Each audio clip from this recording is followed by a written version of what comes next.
for the action. His call follows Prime Minister Kamala Persad-Bissessa's strong support of the U.S., saying traffickers deserve no sympathy. Gun violence claimed the life of a 33-year-old Dabadi man on Sunday night. Rennie James was found dead inside his home after being shot in the head. Police believe he may have known his killer, as there was no sign of forced entry. Graphic images of the crime scene later surfaced online. In a separate incident in Arima, 2 men escaped a drive-by shooting when gunmen opened fire on their car. One man was cut by broken glass while the other was unharmed. Police collected 29 spent shells at the scene. In Pittsburgh, a 49-year-old man narrowly escaped injury when armed thieves stole his car and phone. Shots were fired as the suspects fled, but the victim was not hurt. The Trinidad and Tobago Chamber of Industry and Commerce has met with Homeland Security Minister Roger Alexander to discuss crime, security and trade facilitation. Chamber President Sanjay Chase said the talks covered the Customs and Excise Division, immigration, community safety and youth mentorship. The Chamber recommended tax incentives for businesses that invest in crime prevention and discussed strengthening its Neighborhood Watch program with the E999 unit. Chase said she was encouraged by the talks and reaffirmed the Chamber's commitment to working with stakeholders to tackle crime while supporting the economy. Internationally, Poland says it has shot down at least 3 Russian drones that entered its airspace during overnight attacks on Ukraine. The incident forced the closure of 4 airports, including Warsaw's Chopin Airport. Prime Minister Donald Tusk told Parliament the drone strike marked the closest Europe has come to open conflict since World War II. Authorities have since recovered several drones and debris across the country. NATO praised the response, and Poland has asked for urgent talks under Article 4 of the Alliance Treaty. Russia has not confirmed the drones were theirs, but Ukraine insists Moscow is escalating its attacks to test the West's response. Well, that's news to the hour on WESN. I'm Naomi McNish. Thanks for watching.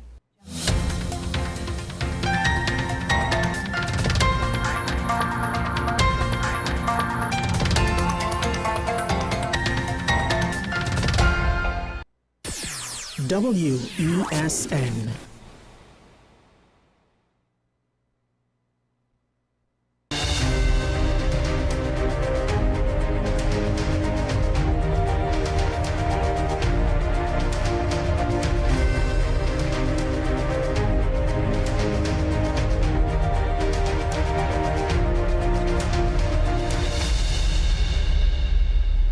Good morning and welcome to AM Prime on WESN. I'm Naomi McNish. So this morning we recognize September as Adoption and Foster Care Month. This is a time to shed light on the vital role these systems play in ensuring that every child has the opportunity to grow in a safe, nurturing environment. So today we focus on foster care and the people who open their hearts and homes to children in need. Joining us this morning is Anjali Tiwari, manager of the foster care unit at the Children's Authority, to discuss the realities of fostering, the challenges faced, and how more families can get involved in transforming young lives. Good morning, Anjali. Hi, good morning. Thanks so much for having me here today. Of course. So, for those unfamiliar, can you explain what foster care really means in a practical context? Sure. So whenever I speak about foster care, my definition includes what adoption is as well, because persons mix up foster care and adoption all the time. So foster care is temporary, adoption is permanent. And when we say temporary, it's because we're looking at placement of children in temporary homes, meaning in the background, we are still actively trying to work with parents, families, to see if children can eventually be placed back with them. So what foster care really is providing that safe, temporary, stable, loving home for that child in the interim, whereas adoption is permanent. And I know you'll be speaking about adoption in a separate interview, yes. But adoption really is that cutting, severing ties with that birth family, and that adoptive child becomes a permanent member of the adoptive family. Right. So let's speak requirements. How does one become a foster parent? So we have a thorough screening process, because as you can imagine, we're trying to ensure that we're placing children in safe homes, especially if we're removing them from a space of danger.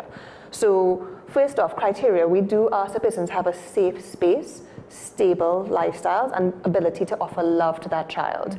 our assessment process, before you get approved, involves certain steps which are all legislatively required. So we had to do a home assessment to make sure your home is safe for the age group of children you have stated preference for.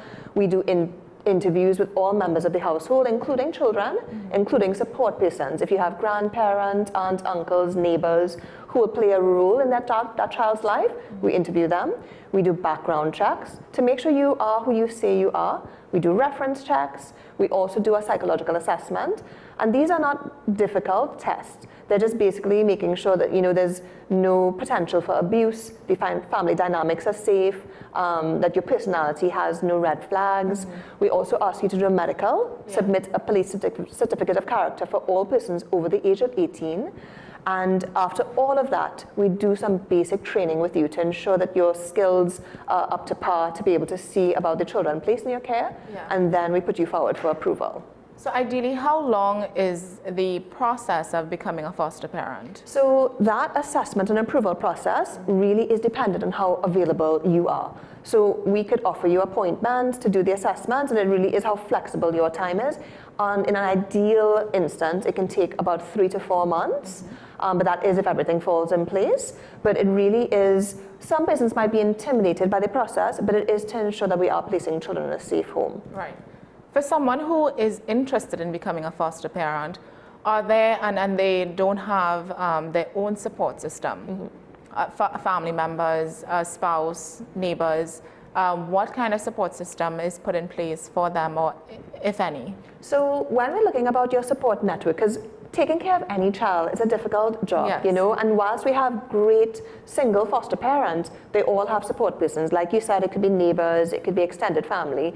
If you don't have those core persons, we look further. Do you have persons from church who can help you out? Do you have best friends, persons you rely on? The kind of support that we offer you is that we ensure that the child's financial needs are met. We offer you support from clinical psychologists. We offer you training. We also offer you peer support, so you can actually learn from your fellow foster care providers. Right. So we really are sort of creating this sort of team around the child, and we're holding the hand of the foster parent throughout the way. We want to make sure you're not doing this on your own. What are some of the skills that a good foster parent has or develops? So I would say, as with any parent, having that sort of patience and understanding, whilst this child is not your own, it's also sort of having that forgiveness, love in your heart, core, because if you don't have love in your heart, that child will know, bottom line. I think what we really expect our foster parents to have is empathy. Now, some of these children coming into foster care, they've been through so much. We see the headlines every day. These kids have seen the world and beyond, things that we can't imagine. So we really do ask our foster parents to empathize with them. Sometimes their behaviors, acting out, it's not because it's against you or personal. It's because of the things that they've been through.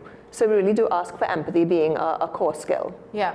So we were having a discussion off air a little while ago about just persons who become foster parents, and I know we said the difference with adoption, persons like adoption more because it's more permanent, and obviously investing into a child, you build a connection with them, you form a bond, and that can be difficult, and I think that's why a lot of people may stray from foster care. But what is the relation like with the family? Right. So, sorry, go ahead. No, so I want to actually answer your question in 2 parts, because I know that a lot of persons are afraid of foster care because they're afraid of getting attached. Yes. But we want to stress, and I say it over and over, getting attached is not a bad thing. Getting attached means you have love in your heart and love to give. And we want persons to not think about, oh, this is not permanent, so why bother? But think about it as you giving families a chance to heal. Yeah. You are part of the bigger picture, part of helping our nation get better, because you're giving opportunities to these families. So in addition to us working in the background with both families, because we are looking at parenting programs, helping them find employment, stable accommodation, those things. But we also do visitations to make sure that children still have bonds with their families. Once there's no risk or danger with any sort of alleged perpetrators, we ensure that visits take place, and we ensure that the foster parents' name, addresses, contact is not shared. So there's no sort of mixing between birth parents and foster parents. Right. Every visit is supervised by the Children's Authority. We facilitate transport, those kinds of things. So the confidentiality of our foster parent is of importance to us. Right. Are there instances where the foster child goes back with their birth family, and would the foster parent be allowed to visit the child? So the goal of foster care is to reintegrate and reunify with families where possible, appropriate, and in the best interest of the child. So in some happy instances, we can place children back with their families. It's not always possible, and sometimes, even though foster care is temporary, a child may stay till they're 18, but there are instances where the foster parents ask if they can maintain relationships with children after the return. But so in Trinidad, as you know, it's a small island. Yes.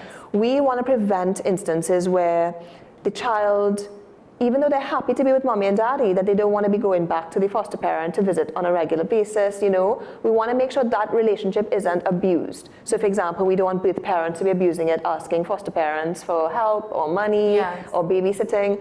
And in other circumstances, from the other end, we don't want foster parents who got very attached to the children to sway those children away from their parents. We really want to give that child a chance to settle back into their birth family's home. So at this point in time, our policies don't allow contact to continue.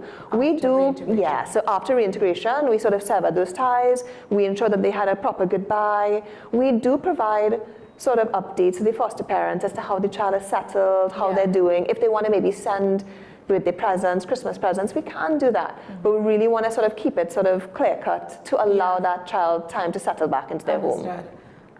So what about, what are some of the most common challenges faced by foster families and children entering foster care as well?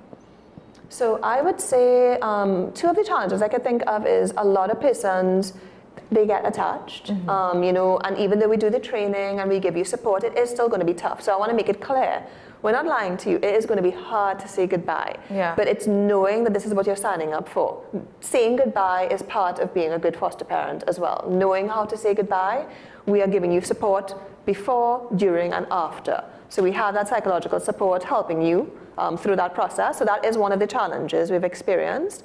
Another challenge that we can experience is, even though we look at our register of approved foster care providers and match them as best as possible with children, no matter how much we support that relationship, sometimes there may be placement breakdown. It just may not be the right match. And a lot of foster parents take that personally, like they failed, and it really isn't about you failing. Sometimes it just isn't, the ideal match, no matter how much we thought it would work. And we just ask that persons don't give up immediately. They try with us because we don't want to give up on that child immediately. So we work with you to see how best we can mediate. But if it is that we just can't, we do end up placing that child possibly with another foster parent. So those are. How long is that, I would say, probation period for when you place a child with a foster family to see if it works or if it doesn't work? So it's not really a probation period if you think about it, because we are placing the child with the foster parents assuming it's going to work out. And the majority of the time it does. On very rare occasions we would have a placement breakdown, and sometimes maybe after several years it happens as that child gets older and their behaviors maybe escalate. What we do ask is that if we place a child with you, 2 days later, don't call and say, I have not bonded with this child, come and take this child away. Because 2 days is nothing. You've not really given it a chance to work. So we do ask persons to be patient. Let this sort of happen naturally. A child, think about it, you've just taken a child from a space of danger. They're scared, they've been exposed to so much. Place them, plop them into a new home. Do you expect them to just open up and hi, everything's good? They will take time to sort of just settle and get accustomed to you and acclimatize. So we ask persons to be patient, So remember the skills you were talking about earlier. Patience is big. Give them time. Patience. Give them time to figure things out. This is scary for them too. Some kids, they settle in quick, but some kids take a little bit longer.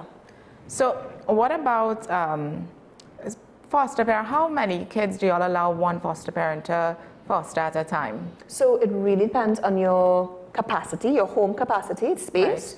and also your support mechanisms. So at present, we actually have a single foster parent right now, and she has about 6 kids in her care.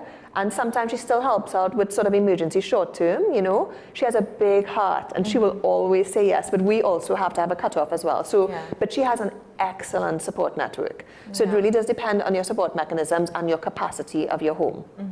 Are there instances where a foster parent would apply to adopt? Right. So I'm glad you touched on that. So what we ask for persons is when you apply to become a foster parent, the process to become an adoptive parent is quite similar. Background checks, home assessments. So you can actually apply simultaneously. But what we ask is that people understand that the children we're looking at are 2 different categories of children. Adoption is dealing with children whose parents have released consent. Foster care is dealing with children who are actively working with the parents in the background. So we don't want persons to try to use foster care as a shortcut into adoption. One does not automatically lead to another. Sometimes if things work out, it can. And if it is that you are already an approved adoptive parent, you can be considered. But it's not a guarantee, and we don't want persons, we want to manage expectations. So we really want to avoid persons thinking they're cutting the line by doing that. In your experience, how does foster care impact a child's sense of stability and future opportunities? And I'm asking this because when I think of foster care, like you said, it is temporary. And for a child, whether the child forms a stronger bond with the foster family than their birth family and pulling them away to, let's say, reintegrate them with their birth family, it could cause some sort of emotional trauma. That's a misnomer. No matter what, mommy and daddy will always be mommy and daddy. And children will always want to go back to their birth families, no matter how much they love and appreciate that foster parent for what they did. We have never had an experience where a child was traumatized to be removed from a foster parent. I know that might be hurtful to foster parents, and it doesn't mean that the children didn't appreciate and love them for what they did, but no matter what, you've been pulled from something, you know, and if it is that we have with families who are visiting on a regular basis, those children have a bond with, you know, and we want to give families a chance.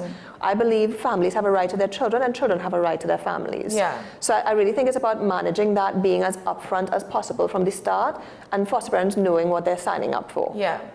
If the child, let's say, is an only child, I know, so putting a child in a foster family with a foster family with other kids, again, they would create bonds with these other kids, possibly, and depending on how long they're there, they would grow up as siblings.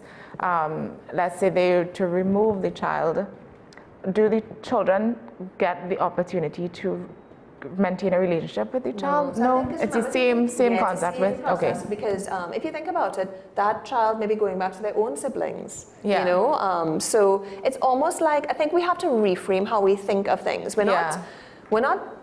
Our intention is not to damage a child by placing a child in foster care. It's about providing that safety and safe space and eliminating trauma for a season. And if you think about it, in your own life, you've had to say goodbye to schoolmates, to persons in your job, when people go abroad, cousins, you don't live with your cousins, you get attached to them and you love them. But so I feel as though we put a lot of emphasis on this attachment, but it's about how we manage it. And I feel as though how we tell the story.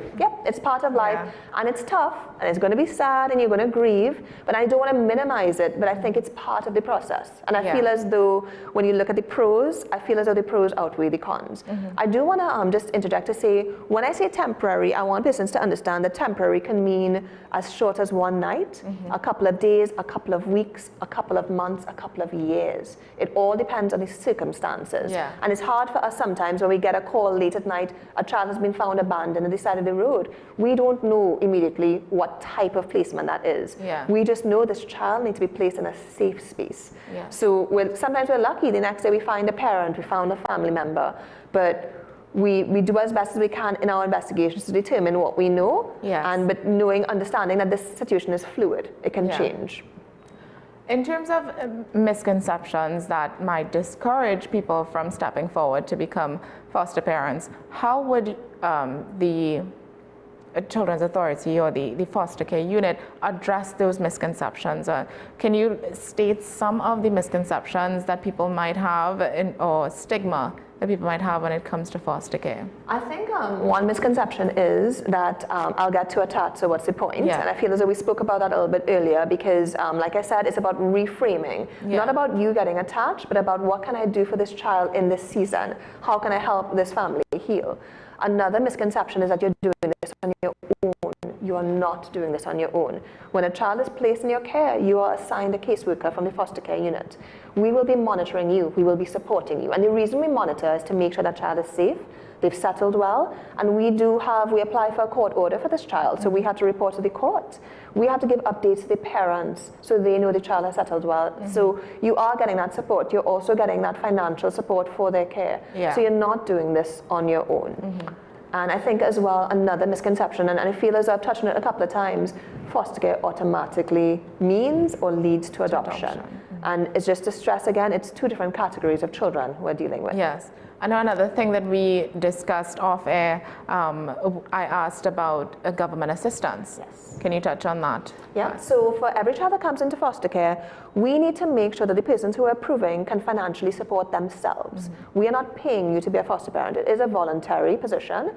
We need to make sure that you're paying your own bills, your own transport, so you may not be employed, but you have to have some form of income coming in. Right. So when a child is placed in your care, depending on the age and needs of the child, you will get a foster care stipend. We do ask that persons, because this is government money that's being paid to the authority, we do ask that persons have some money to start with to fund that child, because you're not going to get the money up front. You will be paid after the fact once we do our processing of the paperwork and receive funds from the government. So you will get that financial support, you will get that psychological support, you will get that training from us. Yeah. So we are sort of supporting foster parents, we're not leaving them on their own. Okay. Why, in your opinion, why is being a foster parent one of the best decisions that someone can make? So I think historically in the Caribbean, foster care is something that we've done informally for a long time. Every single one of us has had a cousin stay, somebody from church stay for a little bit because their circumstances didn't lend for them to stay where they were. We've all been touched by that circumstance, whether granny did it, auntie did it. And I feel as though Trinidad needs to move back to that, a village taking care of a child, Now we have the means to do it formally. And as opposed to relying on children's home, I don't know how that happened. We have become an island that relies so heavily on children's homes when children are removed from their homes. And when you think about it, it really, children's home, whilst they're doing the best that they can, the best environment for a child is in a family environment where their individual needs can be met, where they're not just a number, not a big part of a pool. And we're actually moving towards de-institutionalization, taking children away from that institution and having them in families. And to me, foster care is what child protection is about. Let's move more towards it. I want it to be a time where we come where there's more foster parents and children's homes. So our first port of call is that families out there willing to open their hearts and homes and help our nation become a better nation. Yes. What are some of the immediate needs in foster care right now in terms of do you need more persons applying, more families, more training, more resources? Right. So definitely, absolutely, we're really appealing to the public to apply to become foster parents, because right now we absolutely need persons. We don't have enough placement options, in particular for teenagers, for larger sibling groups, for children with additional needs. So if persons have that additional skill set, they're able to care for a child with additional needs, we ask you to consider foster care, and you can actually become there's different types of foster care. You can be a short-term foster carer, a long-term foster carer, an emergency foster parent. And that really works around your lifestyle, your flexibility. You even get to choose the age of child you foster. So if you have a preference for babies, or if you have a preference for older children, we can match you accordingly. So it really is dependent on your lifestyle. And we really want persons to know that we're going to work with you, not against you. We would never force you to take a child that you weren't comfortable with. So we really want persons to consider foster care, It's something that we really need right now. We're at an all-time low in applicants. And we're really keen that hopefully this month, after all the sensitization we've done, we can get persons who are interested in hearing about what it is about. Give us a call, find out, if this is something that you can commit to. Yes. So there is something called the CARE survey. Can you tell us a little bit about that? So as I mentioned, we are trying to figure out what are the obstacles of preventing persons from applying to become a foster parent.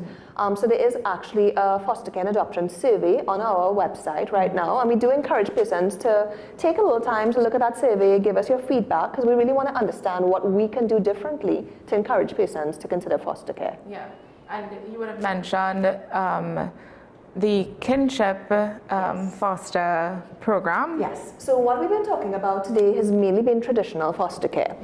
In 2023, we actually got approval to operationalize kinship foster care, which means that we can actually approve relatives of children to be their foster parents. So we're talking aunts, uncles, grandparents, step-parents, sisters, brothers. If it is that we are thinking of keeping children with their families, we can offer support to those persons once they meet certain criteria. Yeah. So we're not expecting persons to abuse this. Some relatives may not need support, but some persons may need support. They're struggling to care for their relatives, and we want to be able to offer that assistance through kinship foster care. Nice. What happens to children who have not been placed or does not have a family, or y'all don't have a family to place them in? What happens to that child in the interim? So if it is that we get a call for foster care and there's no available placement for children, the teams who have called us, our investigations teams, they will have to go back to the drawing board, explore family members, explore fit persons, friends of the family, people from church, people who know this child.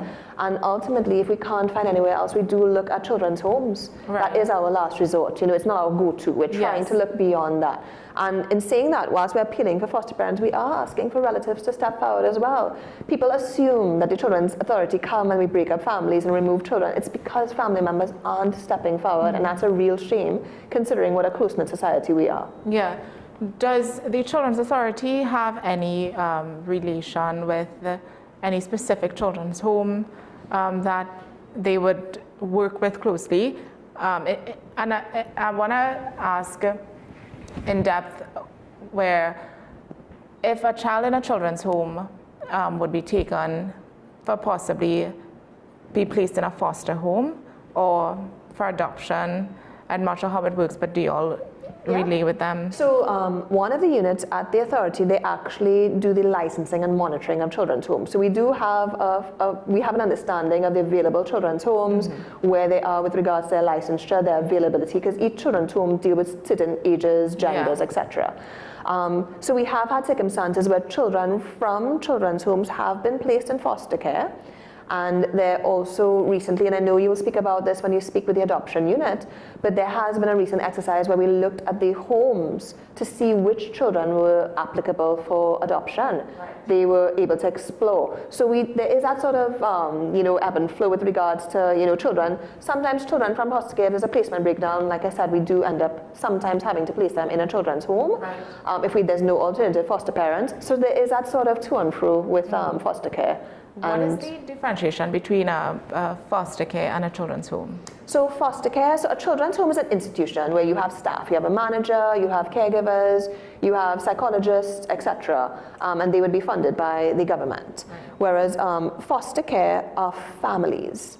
Mother, father, single mom, single father, mother and daughter, where they've taken children into their own home. So it's not an institution, there's no staff there. They're not being paid to do a job. They're doing this out of the goodness of their heart, volunteering to open their hearts and homes. Do you know if children in a children's home are eventually placed back with their birth families similar to foster care? Yeah, I believe, so the children in the children's homes, they too have caseworkers attached to them. And I think where possible, appropriate, and in the best interest of the child, they do explore whether children can be returned to their families. Right. So, okay, let's talk, if someone, after listening to this conversation, feels a call to become a foster parent, how can they get started? So we ask them to give us a call on 627-0748, extension 40988. Have a chat with us, find out if foster care is for you. You may be thinking maybe more adoption is your scene, and that's okay, we can refer you to the adoption unit. But we absolutely ask you to chat with us first, find out this is for you. Once you have signed up for that, you can also, we will send you an application package, Or you can actually go to our website, www.ttchildren.org, and download our package, as well as there are frequently asked questions you can also look at, or you can email us at fostercare@ttchildren.org. Nice. So there was one more question. Something we spoke about off air about the minimum age for a foster parent, yes, or for someone who can apply, or the maximum age. Mm-hmm. So our legislation actually doesn't give a cutoff or a starting or cutoff, but we would advise persons maybe in their early 20s, but obviously we're looking at more mature individuals with great support, you know, as well as we have some older foster parents, maybe late 70s, going on into early 80s, but obviously we do require that you do a medical, because we want to make sure that you're medically able, nothing's going to prevent you from seeing after a child.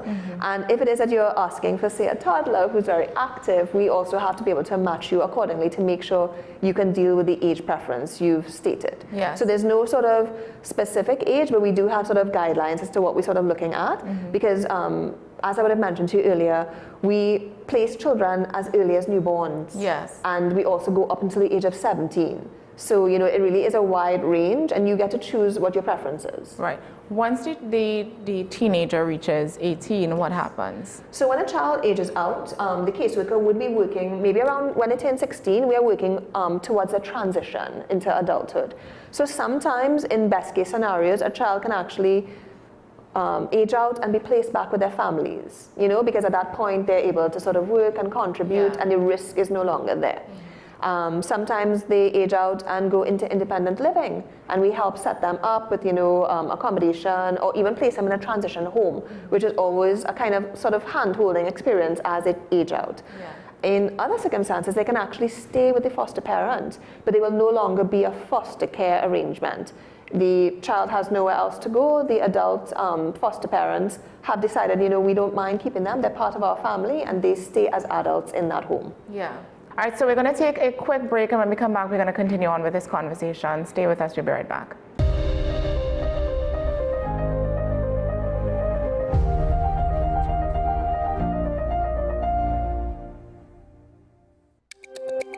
Every word, every line, every paragraph depicts a real moment in someone's life. A father, a sister, a mother, a brother. We at Newsday are dedicated to you, the people, and through independent, unwavering journalism, strive to always bring your stories to life. Because your stories are more than just words. Newsday, independent and credible.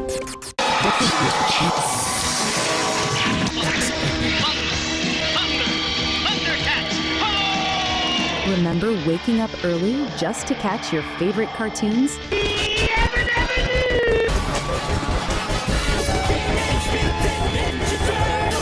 WESN brings back those magical mornings with Retro Saturdays.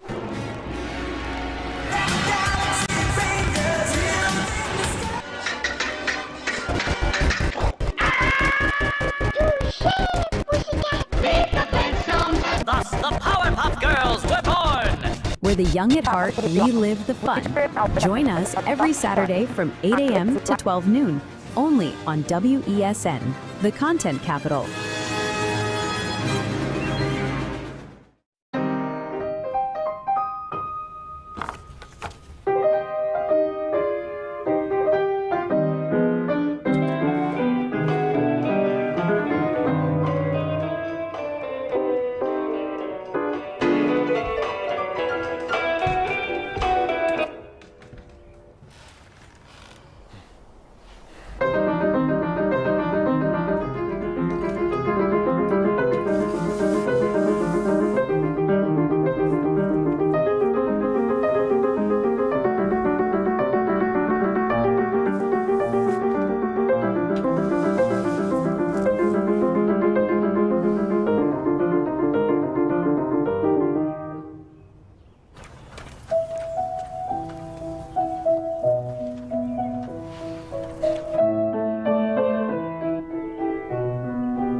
My name is Dr. Joanne Williams Carroll, and I am the Director of Behavioral and Mental Health at the Community Hospital. At the Community Hospital, we believe in nurturing mind, body, and soul. Through our counseling and chaplaincy program, we will provide you with support and strength you need to help with your mental and emotional well-being. Give us a call. The Community Hospital of Seventh-day Adventist, where good private health care is affordable.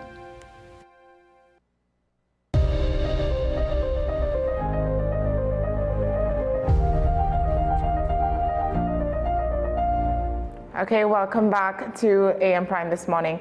So to carry on this conversation, I wanted to ask instances where the foster parent wants to go on a vacation, travel, how are those things arranged? So just to establish, when a foster parent has a child placed in their care, they take on the role of the parent. Mm-hmm. They are responsible for things like enrolling them in school, taking them for medical appointments, those kinds of things. Obviously, we are seeking permission and approval from the foster care unit.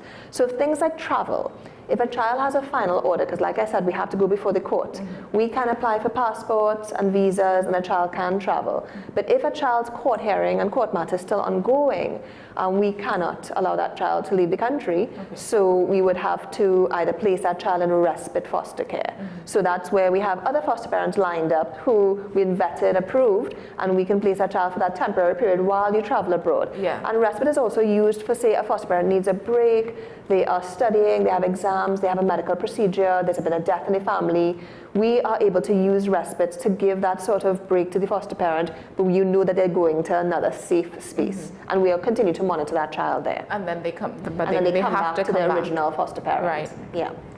When placing a child in foster care, do you all consider location? So if the child is already enrolled in a school, let's say in Port of Spain, you would place them with a foster family in the area, or does it not matter once the family can accommodate the commute? So it really is, commute is a real thing. Mm-hmm. You know, we have to be practical.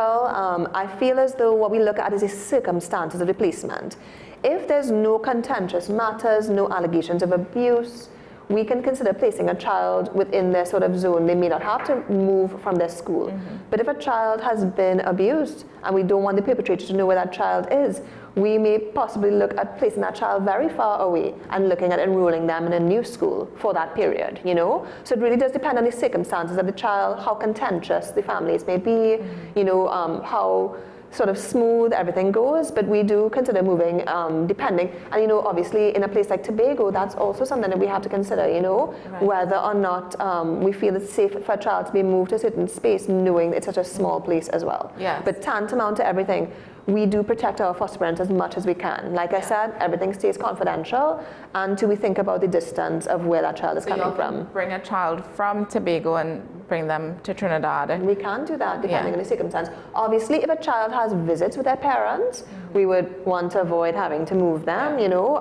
But if a child does not have a parent who's actively visiting, we can move them from Tobago to Trinidad or vice versa. What message would you leave as we wrap up?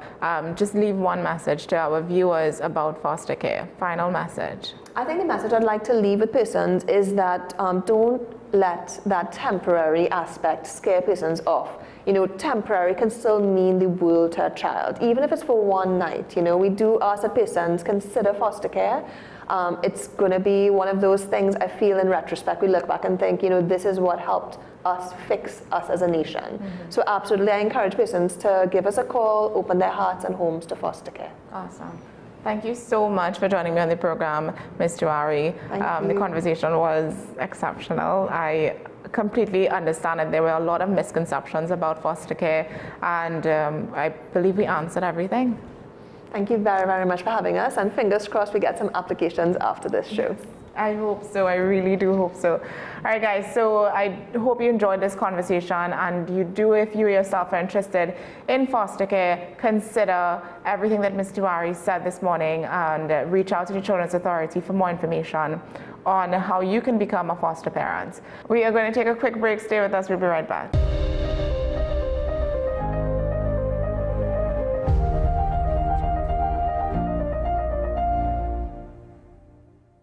KDM Health Limited says, test yourself for STDs in the privacy of your own home.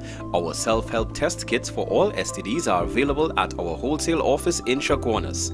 Call 283-1423. Visit our website at www.kdmhealthtt.com or email us at kdmhealthlimited@gmail.com to place your orders. Available at all health institutions and pharmacies. Contact us for a free list of products and prices. Advanced Solutions Technical Institute isn't just about courses, it's about creating futures.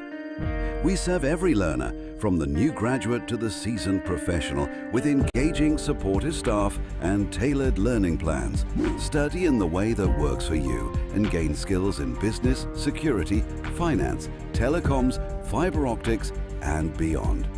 ASTI, training tomorrow's leaders today.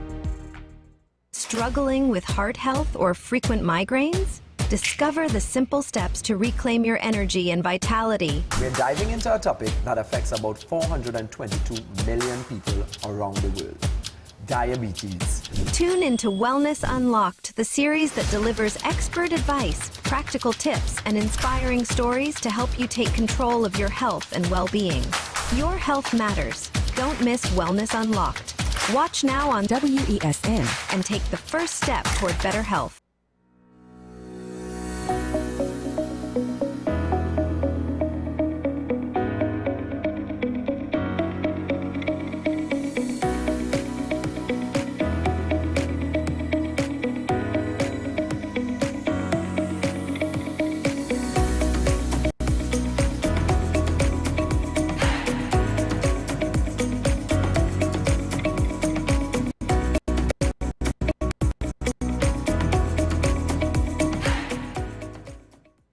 My name is Dr. Stephen Carroll, the CEO at Community Hospital of Seventh-day Adventist, and we are committed to making good private health care affordable. For all your medical needs, including dental, radiology, laparoscopy, behavioral and mental health, along with many other services, contact us for more information at 235-5479. Community Hospital of Seventh-day Adventist, where good private health care is affordable.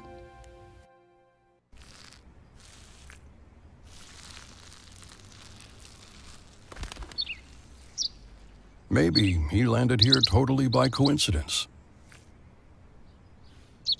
But if by chance he's admiring your fresh coat of Benjamin Moore soft sky blue, well, that's a pretty high compliment. Coming from an expert. The home of Caribbean content is growing, and we welcome you to be a part of the #1 platform for young personalities who are driven to make a positive impact in society. As we continue to reach every corner of Trinidad and Tobago through our daily broadcasts, our social media pages, or through our 75+ digital billboards across the nation, contact us to learn about our competitive rates via marketing at wesncc.com or call us at 628-5835. WESN Content Capital, television with a difference.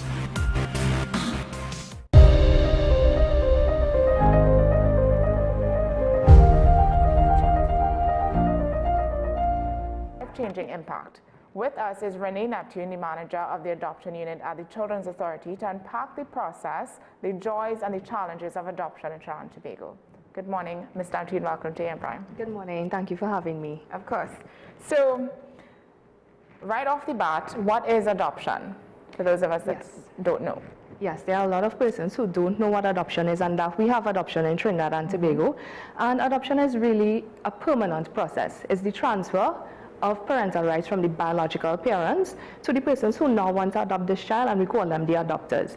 It is important to note that the relinquishment of the parental rights from the biological parents is required for an adoption to be processed.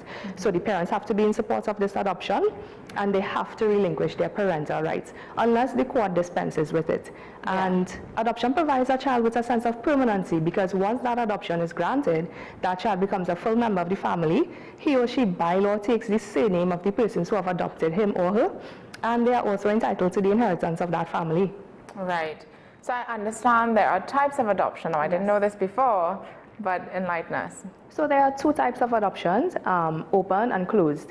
And open is where the biological parents, as well as the persons who want to adopt this child, they know each other. They have some sort of relationship.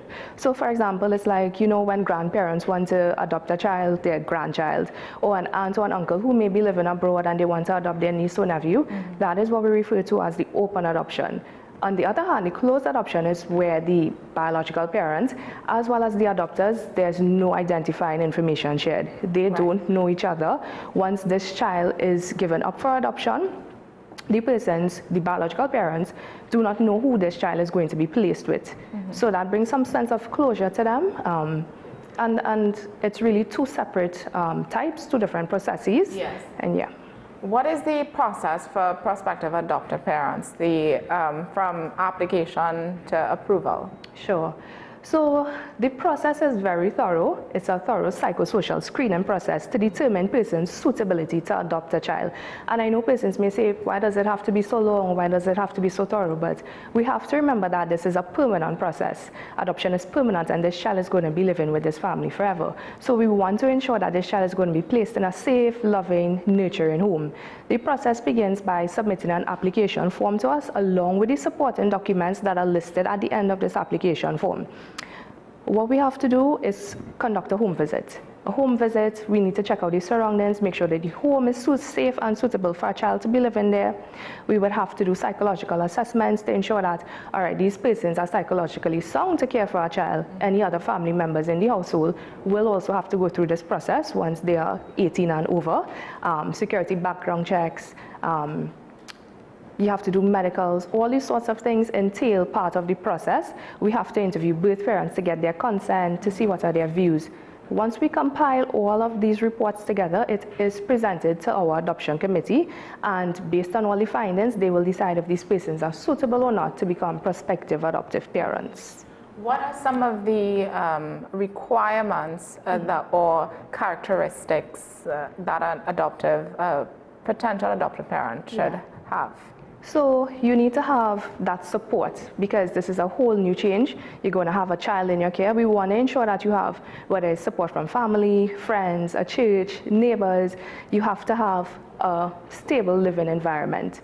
So the child needs to have their space. Is there going to be privacy? What is the community like, etc.? You need to have a stable job, because we want to ensure that financially you can provide for this child and receive the necessary financial support. So those are some characteristics. You also need to be selfless, because adoption is a very selfless act. You're opening up your home, your heart, your family to this new individual. So we want to ensure that it's a stable, a stable environment where this child can grow and thrive. Yes. Yeah. What are some of the biggest misconceptions that people have about adoption that you can clear up right now? Sure. So persons may say that, all right, firstly, adopting an older child. Within persons who want to adopt, I can say that, let's say 95% of persons want a child that's a baby. And we know and we understand that persons want a child that they can grow and nurture as their own.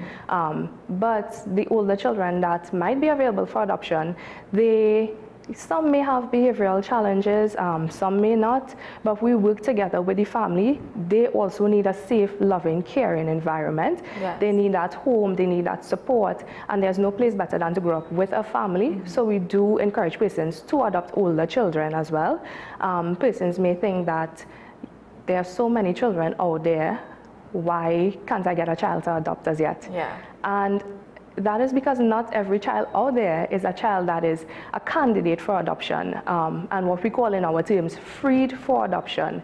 And that means being available to be adopted by someone who has gone through our process and is approved and on the list. This is because a lot of times parents do not wish to relinquish their parental rights. And this happens with a lot of children in the community residences, or the homes as we may call them.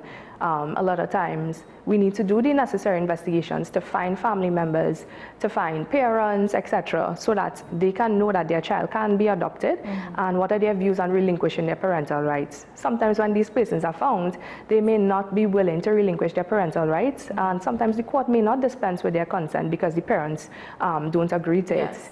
Are there instances where you all would sit with the parents, and if you all see a situation where adoption is the best option and the parent is not willing to relinquish those rights, would you all kind of get more involved and say, okay, you know, this is for the best interest of the child, or do you all try not to get that much involved to, I guess, sway the parents?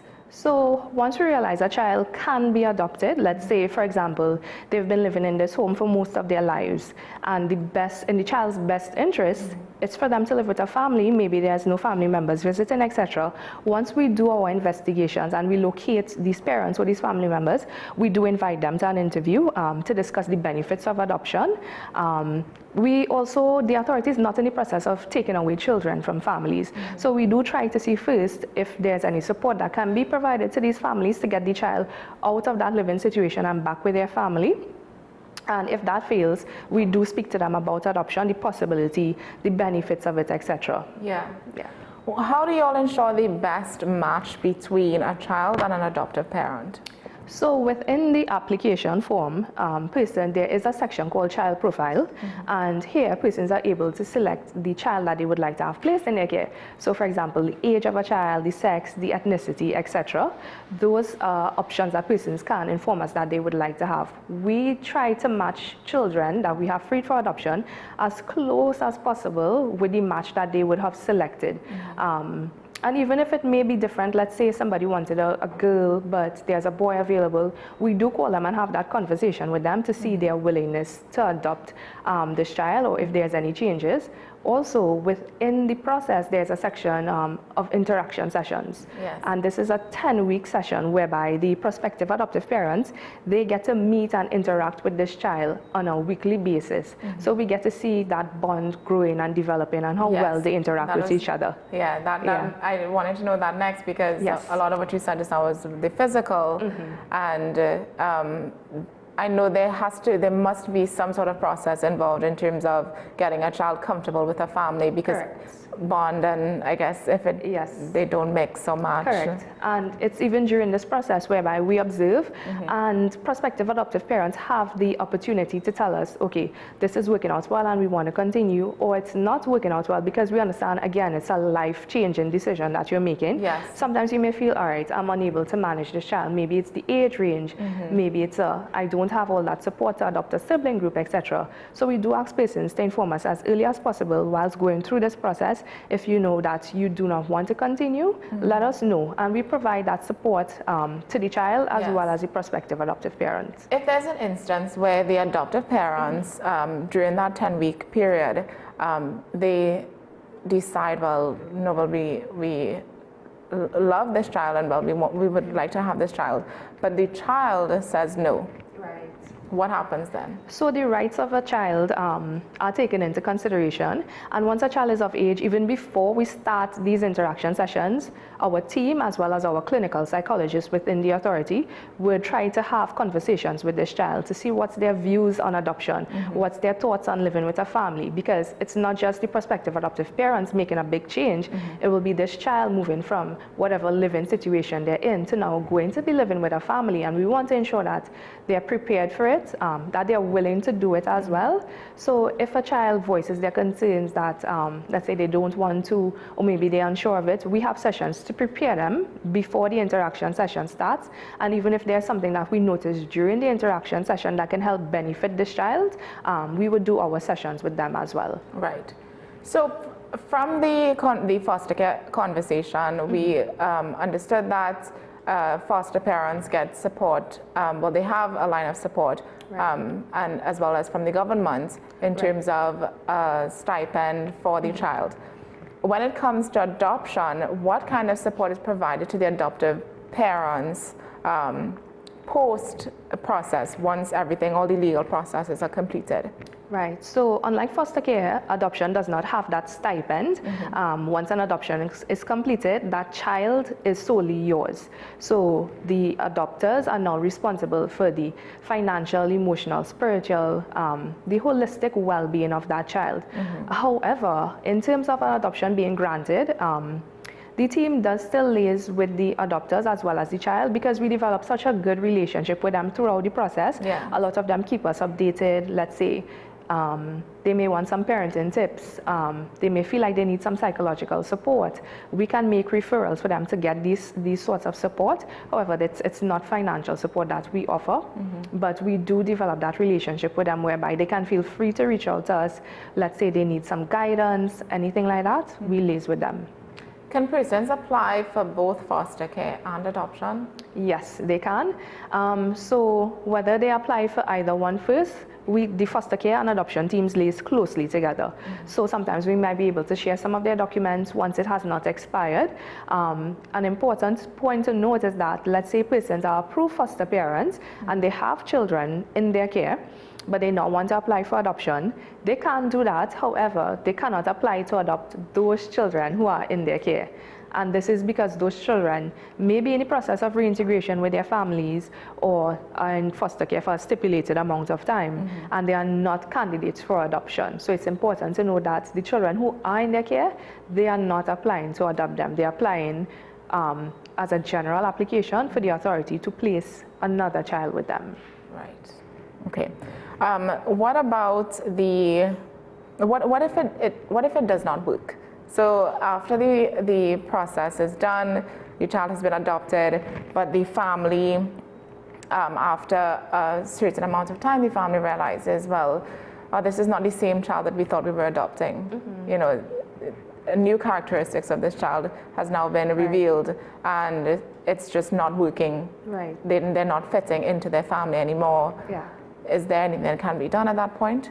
Thankfully, we have not had that happen. Okay. I hope it doesn't happen anytime soon. And this is where building such a great relationship with our clients come in, because from the time they notice something, let's say, as you rightfully said, some different characteristics show up, etc., we do implore that they contact us, liaise with us, and we could provide that support. However, if they realize along the way it does not work out, that it's not working out with them, they may not have the support of family members, etc., we do ask patients to get in contact with us so that we can take it from there. It just might be on a case-by-case basis, and we'll only be able to deal with it at that point in time. But get in contact with us again, and we will work with them as well as the child to provide as much support as we can. Yeah. So in your experience, what have people said is the most difficult part about the process of adopting? So sometimes persons may say that the process is long, but again, it has to be a thorough process, because like we said earlier, it's a permanent process, and we want to ensure that where this child is being placed and the persons that this child is being placed with are able to adequately care for this child. So we may have sometimes persons saying the process is long, but once you submit your documents, you keep your appointment times, etc., the process goes by in a couple of months.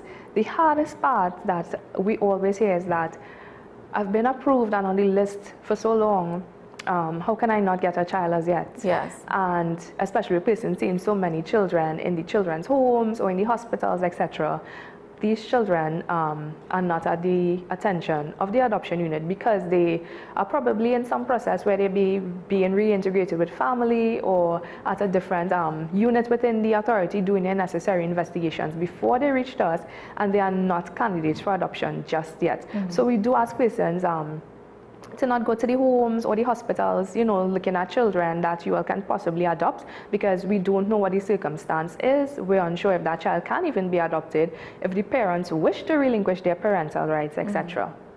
Are there instances where a child is in foster care for an extended period of time and y'all were not able to contact any family members or the parents of that child, so adoption is just allowed? Yes, there are instances. There have been about 2 instances where we would have had a child in foster care transition to adoption and have been adopted successfully. And the process by that is the foster care and adoption teams, because we work closely together, there's a stipulated time period where the foster care team would monitor interactions between family members and the child if reintegration is working out or not. And they would then possibly refer that child to the adoption team if foster care is just not working out for that child, the family is not ready, or there are no family members to care for this child. They would refer this child to adoption so that this child can be adopted. And it's in the best interest of the child. Yes, and does the foster family get first rights or first preference on that child? That depends on if they have submitted an application for adoption. So if it's a scenario like that, they would also have to be approved and be placed on our list if they have to be considered as an option for this child. And it also depends on if they fall into the criteria for this child based on the child profile they would have selected. Okay. So it's on a case-by-case basis. It's not we don't have a lot of happenings with it because most of the children in foster care right now are in the process of being reintegrated with family, etc. at different levels. But it has happened on 2 occasions. So what is the difference between the process for, if you can speak on it, the process between becoming an adoptive parent and then becoming a foster parent? Because the way you explained it just now, there's a difference in the requirements needed to foster a child and then to adopt a child. Right. So the process itself is similar pretty much, but because adoption is permanent, we may dig a bit deeper in our psychosocial investigations. So in terms of the living arrangements, in terms of the financial stability, in terms of the support and all these things, we may have a bit, let's say, I don't want to say tougher, but we do have our processes which might be a bit stronger than the foster care because this is permanent. However, the process itself to get approved is pretty similar, but we do take into account that foster care children might transition out of foster care. They may leave and go back to their families, but with adoption it's permanent. So we do want to ensure that that permanency is in the best interest for the child as well as the prospective adoptive parents. We want to ensure that they can provide that support and also have support for themselves. So we're going to take a quick break, and when we come back, we'll continue on with this conversation. Stay with us, we'll be right back.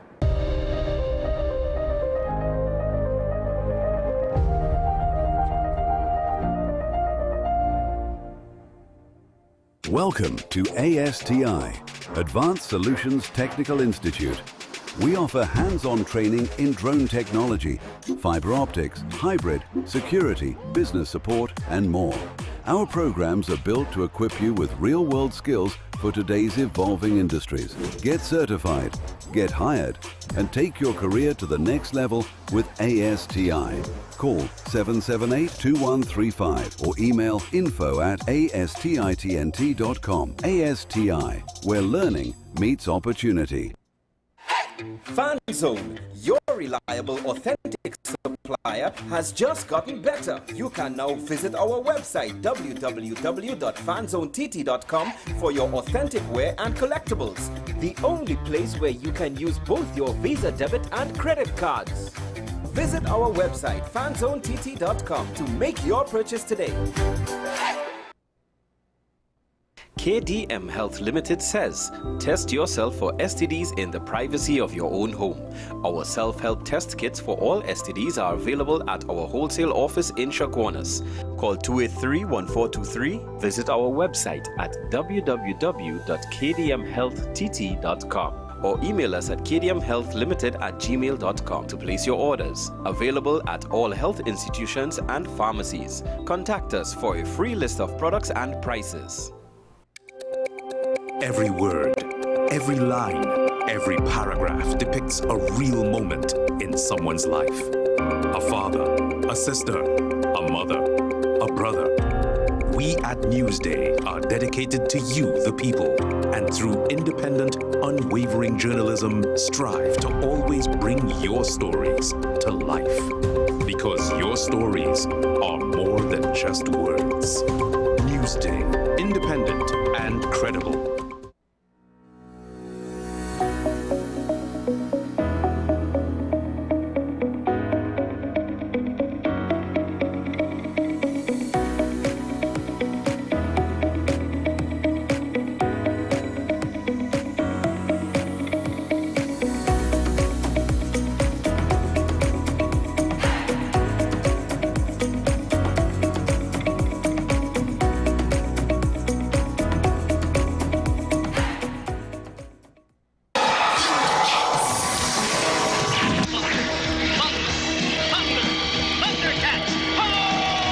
Remember waking up early just to catch your favorite cartoons?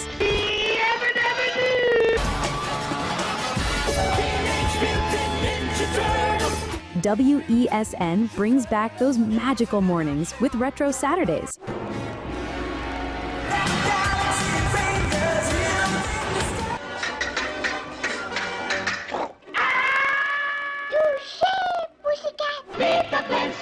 Thus, the Powerpuff Girls were born!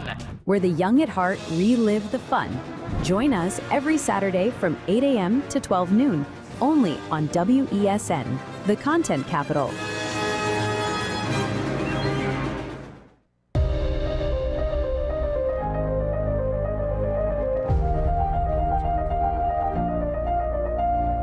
Welcome back to AM Prime this morning. So we are continuing with our conversation on adoption. The next thing I want to ask is, do you find that there's a hesitation or fear among among potential adoptive parents when adopting a child, and how would y'all address that? I can say that there is. And it's amongst everyone who is submitting an application to adopt. You're not sure what you're going to get. Yes. You're not sure if this child is going to come with some sort of trauma, if you're going to be able to deal with it, if it's going to show up later on, etc. And this is why I can say that a lot of people express their interest in adopting a younger child that they can grow and nurture as their own, as opposed to adopting an older child. However, recently we've seen persons wanting to adopt older children. So I'd like to think that because of the support that we provide to our prospective adoptive parents who might be going through the process, as well as the child, in terms of ensuring that if we know that this child is a child who has a history of trauma or abuse, neglect, etc., we ensure that they have their necessary psychological support, and that, you know, they're receiving the necessary interventions, whether it be therapy, play therapy, etc., so that they can cope with whatever stresses, whatever traumas they may have experienced, so that when they are placed with a family, this, let's say, may not show up as much, or the family knows how to manage it, the child knows how to manage it on their end. And this is also, again, where that relationship with our prospective adoptive parents come in, whereby they can continue to liaise with us to provide the necessary support that might be required for themselves as well as the child. Yes. So during that 10-week period where the adoptive family and the child gets to spend time together and build a bond or create a bond, what are some of the things that y'all look out for? Maybe the top 3 things that you really zone in on when making that decision on if they are the best fit for this child. So we look at the readiness of the prospective adoptive parents. A lot of times, sometimes persons come in nervous, and we give them a few sessions to settle in, to know that we're not here just watching you, you know, judging you. We let them interact freely with the child, as well as have a structure so they know what they're coming with the next week. So for example, we allow persons to have, let's say, story time, or they can bring the child's favorite foods. We look to see how they interact with this child, how they may deal with, let's say, if it's a younger child, and the child needs to change their diapers, etc., and they might be cranky. How do you deal with that child's emotions? How do you develop that bond with them to get them to open up to you, as well as how you open up to them, you know, not without getting angry, without being hesitant, etc. So we look at the bond and how it's developing over time, and we give them that time to develop that bond.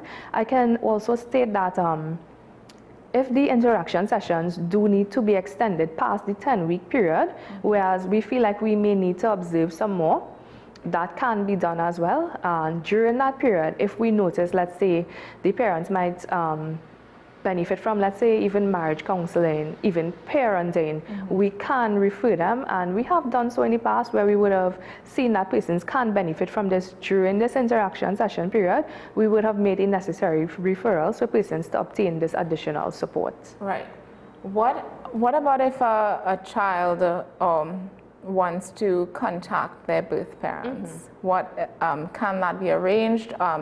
Because earlier when you distinguish the open adoption and closed adoption, from my understanding, a closed adoption is no contact with the birth family at all. So in a case like that, does the child still get the opportunity to contact their birth parents if they want to later on? Yes, so once a child by law turns the age of 18, he or she is an adult, and they can try to find their birth parents if they wish to, but they have to be at the age of 18. And according to the Adoption Act, Chapter 4603, Section 34 speaks to children who have been adopted wanting to unseal their birth records. So if they want to find their birth parents, you know, there's always that question in the back of their mind sometimes, where did I come from, etc. They can't do so. They would have to make an application to the Family Court of Trinidad and Tobago to have this done. That process is handled by the court. The court would liaise with the Registrar General, and then they would also liaise with us.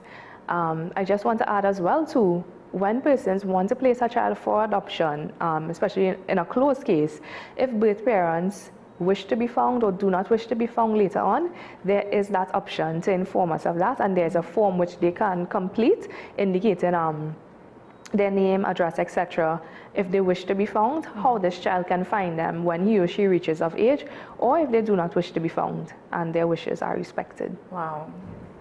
I can see that being very difficult for a child who wants to eventually find their birth parents, and they reach that block where their parents do not want to be found.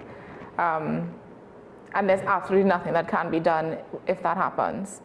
No, we do respect, as well as the court would respect the wishes of the biological parents. Okay.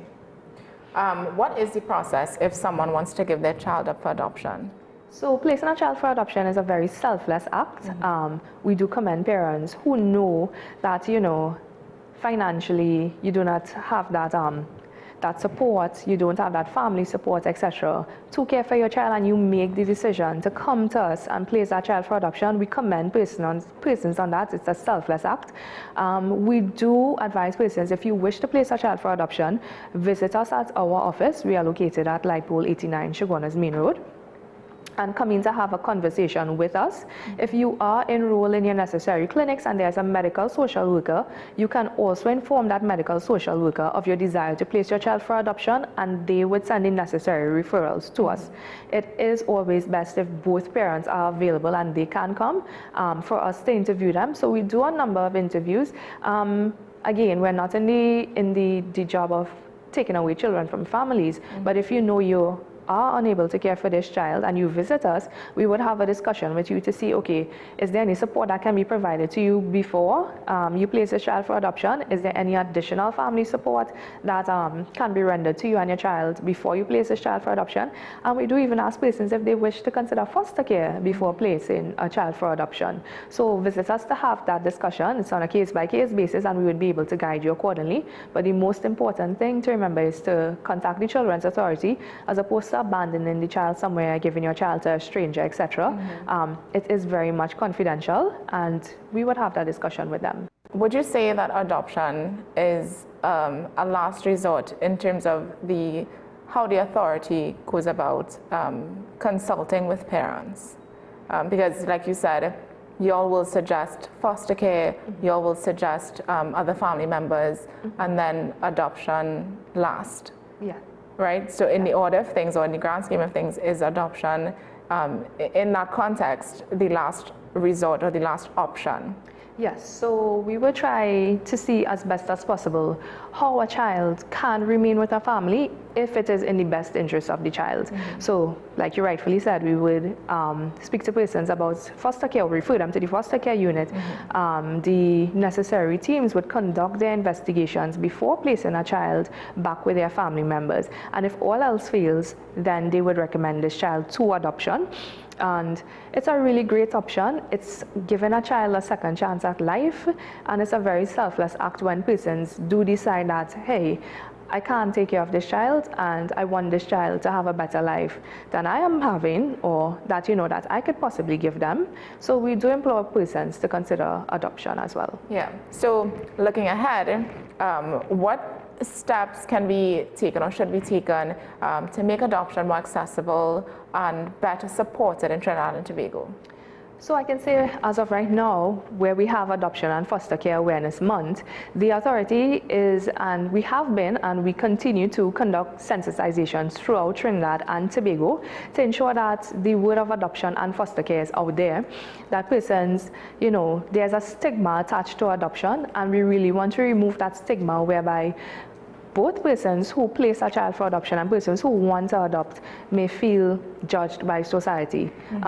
So we're really embarking on that educational campaign and continuing it, where we bring about that awareness of adoption being an option, not just for persons who want to adopt, but persons to place their children for adoption rather than abandoning a child, etc. So we have been doing that, and we want to continue to amplify that message out there. Right. Similar to I asked this about foster care, an age limit. Is there an age limit for an adopted parent, or maximum age? So for adoption, there is no upper age limit. However, these things are based on the discretion of the adoption committee, who makes the final decisions. So once we're doing our psychosocial investigations, the ages, all these things are noted. And when we take that case to the adoption committee, a decision will be made, because we want to ensure, you know, sometimes there may be an older person, and persons might want to adopt a baby, but we have to ensure that, you know, health-wise, etc., you're able to correct. Correct. And the minimum age? You have to be over the age of 18. Which is an adult in Trinidad and Tobago. Okay. Additionally, persons who might want to adopt, I know persons ask who can adopt, and a single person can adopt, male or female. I was going to ask that because I would think that, well, you all might want to place a child in a, I guess, an all-rounded home or a complete family home, and a single parent may not be the best or suitable environment for a child, especially a child that has gone through traumatic experiences. But either male or female single applicant can submit an application to adopt, as well as a married couple under the laws of Trinidad and Tobago. Are there different things that you'll look for when a single person comes to adopt in terms of their support system? Correct. So more they require more support system than a couple. We want to ensure that they have that support, and not just for the child, but also for themselves. We want to ensure that persons still are able to maintain having a well-rounded lifestyle, where your focus, yes, is on the child, but you are also able to have that time to distress and be able to manage this whole life-changing experience. This is a whole other human being that you're not responsible for caring for. So we want to ensure that you're emotionally, psychologically equipped, especially to care for this child. Are there children who are waiting to be adopted, but you all do not have a family ready to place them? What happens to that child? Do they go into foster care for the temporary? So in cases like that, those children are in the community residences, or the children's homes as we call them, and they are monitored by the adoption team. So monitoring is conducted every month. Even if they are siblings and they might be in different homes, we do try to maintain that bond between the siblings. So we do face-to-face sessions with them, both in and out of the office. So we give them opportunities to visit the mall, arcades, educational facilities and stuff together. But temporarily, sometimes one or two might be in foster care until a match is available for them, but other times they are in the children's homes. Okay.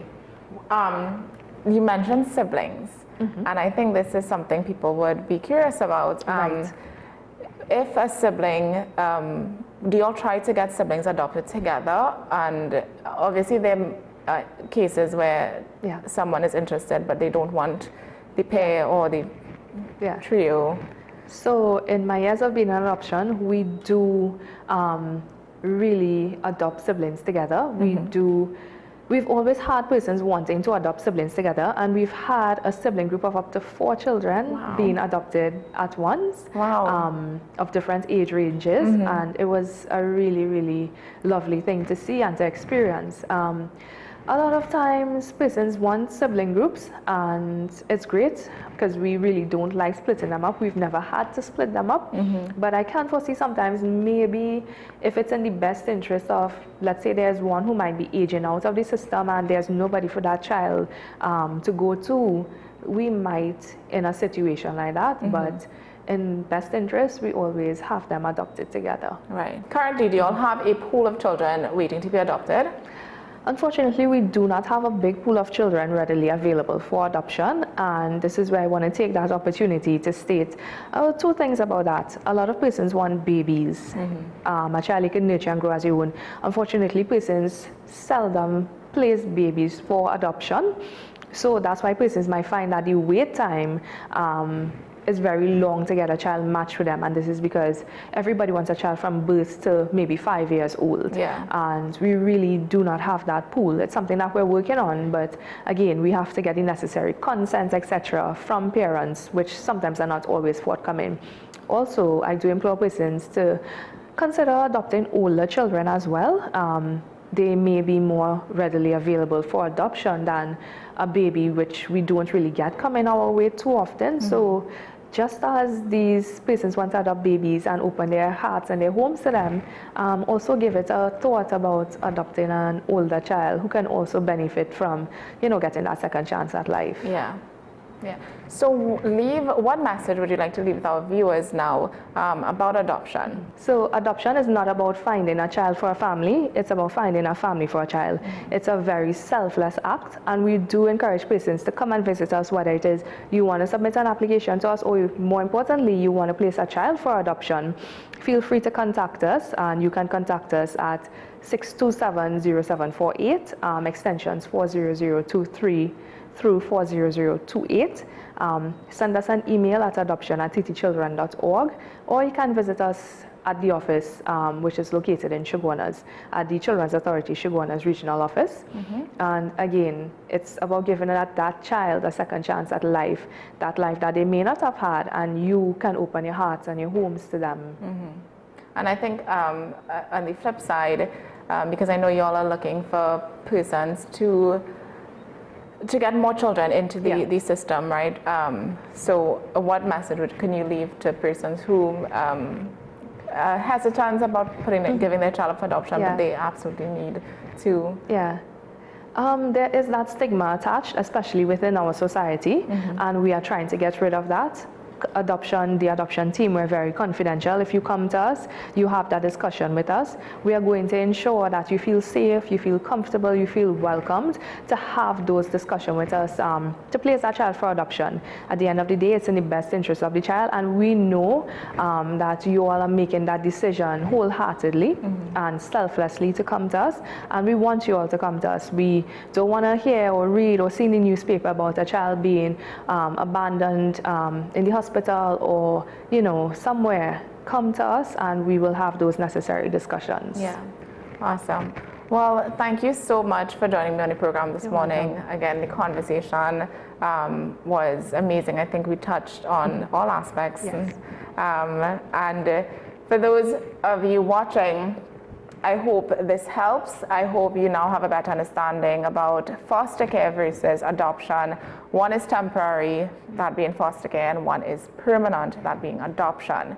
If you are interested, you can reach out to the Children's Authority if you'd like to get more information on adoption as well as foster care. And if you yourself are deciding or contemplating whether you want to give your own child up for adoption based on your circumstances, again, reach out to the Children's Authority to do so. So again, thank you for joining me. Thank you for having me. Of course. All right, guys, so we are going to take a quick break again, and we will be right back.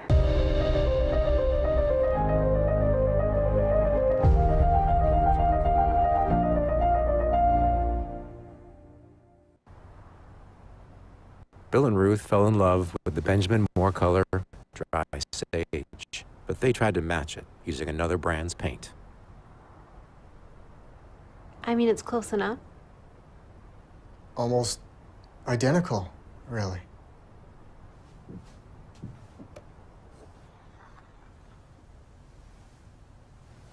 Yeah, there it is. Never trust another paint to be a Benjamin Moore color. KDM Health Limited says, test yourself for STDs in the privacy of your own home. Our self-help test kits for all STDs are available at our wholesale office in Chaguanas. Call 283-1423. Visit our website at www.kdmhealthtt.com or email us at kdmhealthlimited@gmail.com to place your orders. Available at all health institutions and pharmacies. Contact us for a free list of products and prices.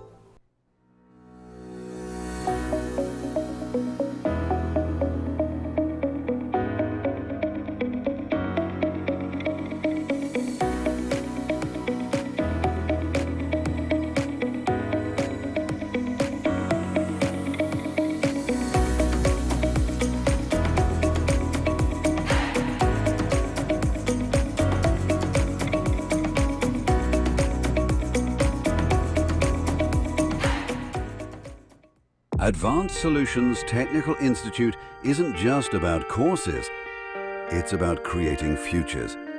We serve every learner, from the new graduate to the seasoned professional, with engaging, supportive staff and tailored learning plans.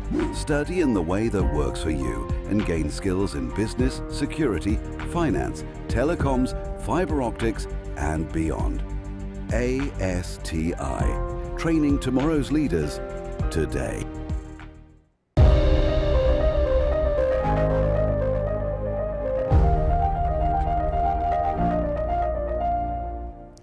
Welcome back to AM Prime this morning. So earlier we would have seen a conversation with Anjali Tiwari, the manager of the foster care unit at the Children's Authority, about the process and importance of fostering.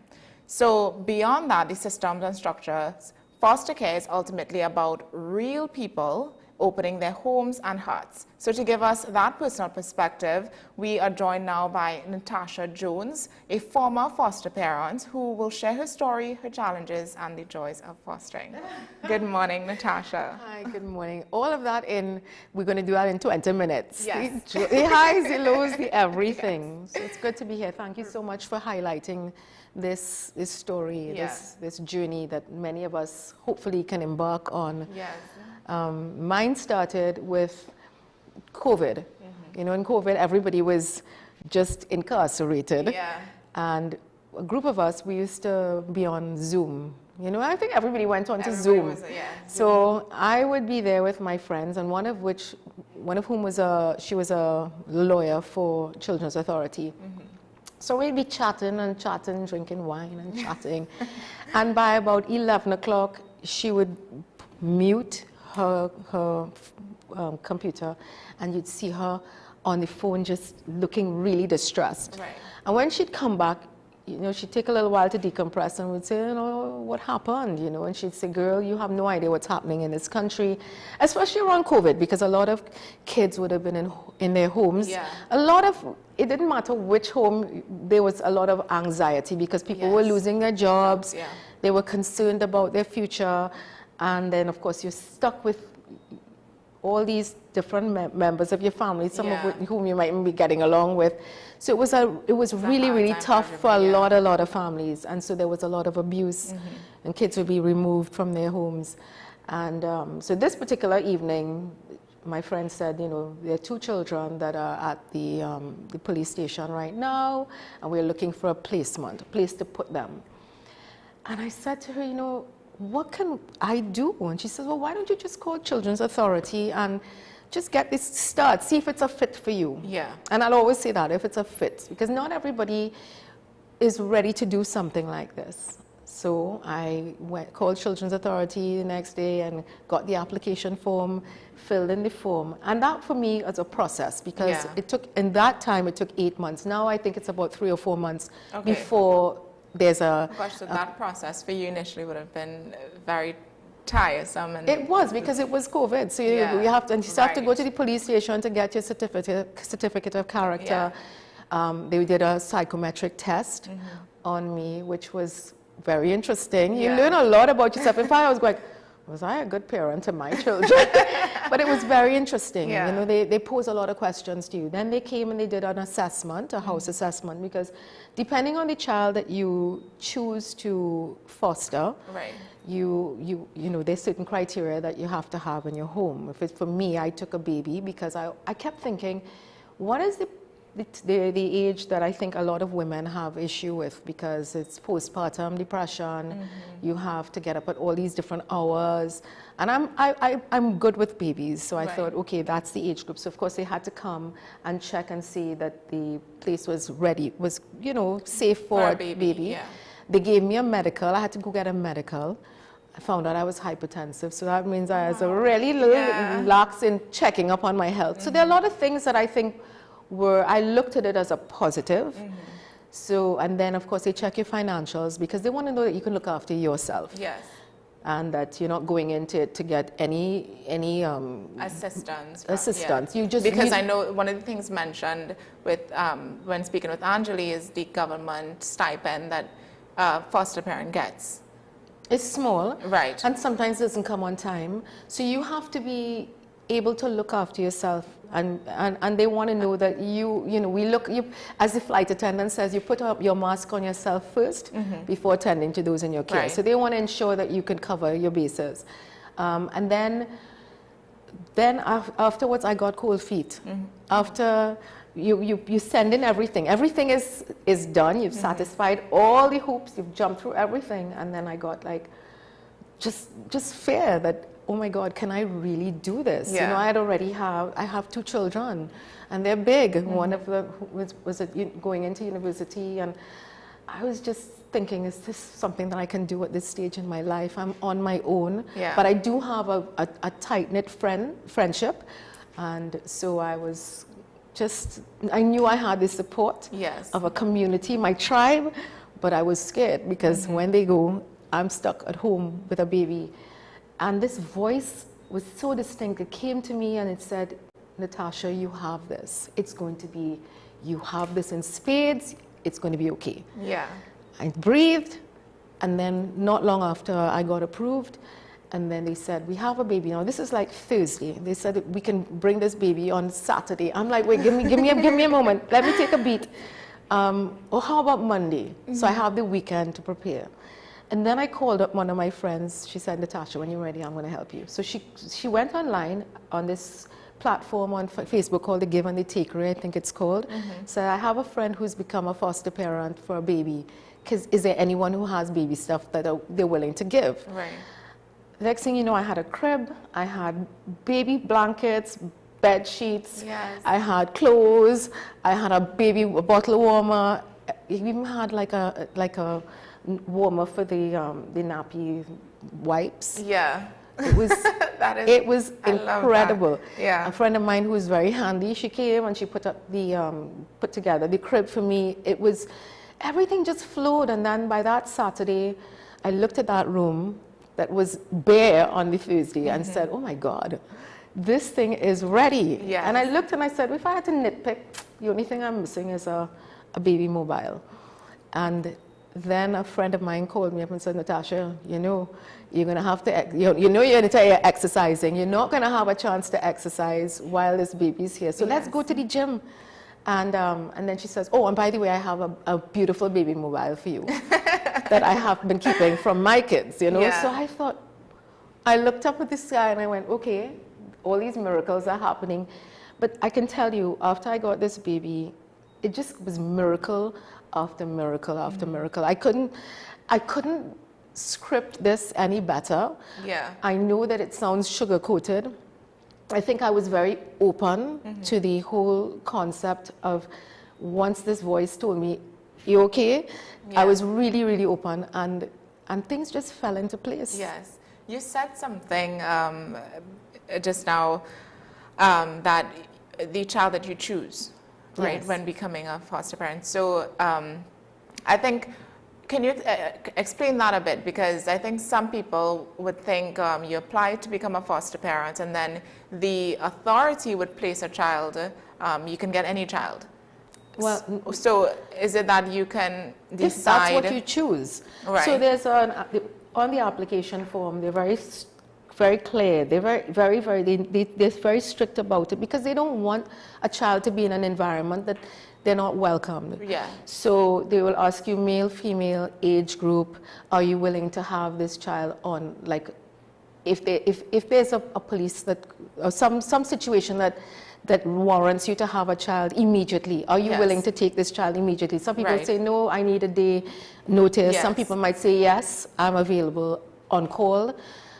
We ask you, are you willing to take a child with special needs? Right. And some people will say, no, I am not equipped to look after somebody with special needs. They ask you about ethnicity, they ask you about religion, because, and of course age, because some people want a 5-year-old, 4-year-old, 3-year-old. Some people, the teens are the ones that I understand get the hardest. You know, there are a lot of people that don't open their homes. But the way I looked at it is that when I was growing up, I had so many cousins from my grandparents that I didn't even know were not my real cousins. So we were in an environment where it took a village to raise a child. There was always a bed that was available, a floor, a mattress, something that was available, food for somebody coming in from school, and you can do your homework. I remember that I was talking to one of our past presidents, Anthony Carmona, and he said to me, I knew your father. And I said, how did you know my dad? When my father would work on a Saturday in Faizabad, and he didn't live far, and he would have been a little kid, and he'd be playing football, and my dad was always, he wasn't strict, but he was always about academics, and he'd go, you did your homework, young man? And he'd say, no, I didn't do all my homework. And he said my dad did homework with him a couple of times, you know. And that was just something that was naturally done in our past. And I think we've lost that sense of kindness and care for our communities. We judge people on our rubric. But how is it that I was born into a home with parents that lasted, that they were able to send me to tertiary education, that I was given a lot of opportunities that some children will never have. And so, I kept thinking that if this was given to me, that you have to share, because there's so much that's happening in our country that children are not given this opportunity, and yet we want to judge them and say, well, how could they turn out like this? How is that 16-year-old pregnant now? We don't know what was happening in her home. And so instead of pointing a finger and judging that 16-year-old, is there a possibility that I can probably look after her child for her while she's going to school and finishing, if she doesn't have that support? There are a lot of homes that have the support, but then there are a lot of homes that don't have that support. So that's why I felt that. And one of the things we touched on as well is that it's always better to place a child in a family home rather than a children's home. It would always be better, the better situation. You're no longer a number, you get to have You're a one-on-one. part of something, And so I always say, if anybody has that love and space in their home to give, it's an opportunity. And I know that one of the things that people say is fostering means that you have to give up the child. And that's one of the things that Children's Authority was very clear about. There's fostering and there's adoption. They're two different entities, and the twain don't meet. Not at this point. I think they're working on some mandates now, but they don't. So every time I got a little possessive about my baby, I was always reminded, Natasha, this child is going to be removed one day. How many of us get into relationships and you think, this is it? We are in this forever. And yet we're not in it forever. No. We get blindsided. We are not blindsided in this regard. We know that this child is going to one day go back to their family. And that's it may not be their family, but that's the end goal that we try. So you have to know that once the child was with me, Children's Authority was working with the parents, getting them, training them. They were doing parenting courses, they were in the courts as well. So there were a lot of things that were preparing the family to receive this child. And so even though I wasn't in touch with the parents, I was always aware of where they had reached in their training, or that they were also aware of anything that happened in my home. So for example, my baby and I got COVID, and we ended up in the hospital, and they had to be aware that their child was there, and I tell you, she was straddled onto me for 2 days, like a marsupial, and we got through it. So that's, there's always that connection. The parents are not left at sea at all, and I was never left at sea either. Yeah. I had a community of even foster parents that helped me as well, because there was a moment when I had to take my daughter to school abroad, and my baby needed to be with someone, and of course the only people that Children's Authority will allow them to be with is someone who is trained as a foster parent in this community, because they understand the criteria. And the foster parents were really, really great. Yeah. And they kept me abreast of everything. I was allowed to keep in touch after we played games. We went to, the gardens and had fun together with the person's children as well. So there's a community, a vibrant community, and we're always kept updated. We have a Zoom meeting that happens every once a month for those who can attend. And there is a really amazing psychologist. Right. So she gives us information on how to navigate challenges. And then you've got the community. So you're looking up and you know some of the faces, and they will tell you, oh my God, you know what happened today? And then you'd have everybody chiming in. Oh my gosh, I didn't think of this. So there's always that support system as well that's available. So you're not left at sea on your own, you know? I know you took in a baby, and I think it would be a lot easier to take on a baby than to say an older child, because the baby would not necessarily know or understand what's happening. You could say that, huh? Right. So then my question is, were there any challenges that you faced with this baby in terms of maybe behavioral or emotional distress of any sort that you had to work through? And if any, how did you manage? She was 2 months old when she came to me, and I had her till she was almost 2 years old, and she was in a hospital. So there was a lot of spatial issues that she had. She wasn't comfortable with sound. So for the first, I would say 5 months, there was a bed in her room, and I slept in that bed. So anytime she stood, I was always up with her, and just to reassure her that she was okay. I think my friends were always like, why is it that as soon as she cries, you go? Because I know with my children, when they cried, you didn't always run to them. No. But with her, I did. Yeah. And that was only because I wanted her to know that she could trust where she was. That she was, oh God, I'm gonna cry. I know that. She was safe. I always wanted her to know she was safe. So, yeah. That's incredible. I think at this point, and I know you would have touched on it a lot, when it comes to the most rewarding thing about becoming a foster parent. I know how it happened for you. It was just miracle after miracle, and it was almost like you were at the point in time of your life you were called to do it. And there was no avoiding it. So after it happened, after the 2 years, and she was reintegrated with her family, what can you say was the most memorable part of the journey that would have built you as an individual? I think being able to love a stranger without reservation. Like, I would take a bullet for that child. Yeah. She was a part of my family, and we all loved her without reservation. And I think I learned so much from that experience.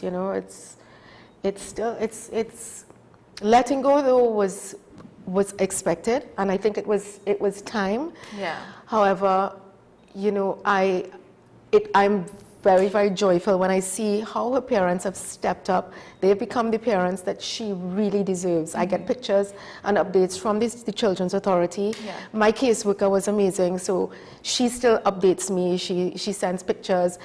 And I am allowed to send birthday presents, or, if the parents ask for anything, then they don't. But if I say, oh gosh, I really want to send them some school books because she's just starting school or anything, I am given I'm allowed to do that as well. So there's still that connection, even though it's from afar and I get pictures. So I see how she's evolving, and it makes me really happy. And to tell you the truth, parenting a baby a little child is exhausting. And I think there was a point where I was like, okay, it's time for the parents to step up, and they did, and they're doing really right by her. So that makes me happy. Before you started, and then after the 2 years, were there anything that you, misconceptions about fostering, about becoming a foster parent that would have been cleared up just based on your experience alone? Well, I thought that a lot of the toing and froing was going to have to be with me. Right. I would have to take the baby to get the eyes tested, the heart tested, all the vaccinations, but that's not the case. The caseworkers come with their own vehicle and they pick up the baby and they would take her monthly to do. She got more attention than my children ever got. Yeah. She went and got all her vaccinations. She got tested with the eyes tested, and they come and they do that. I thought that it was going to be a lot more stress, and I'm trying not to sugarcoat this, but my experience was, I heard very novel, because a lot of people have very, very different experiences. Yes. In the community of foster parents, I mean, these people are selfless. They're people who've taken on children who have special needs.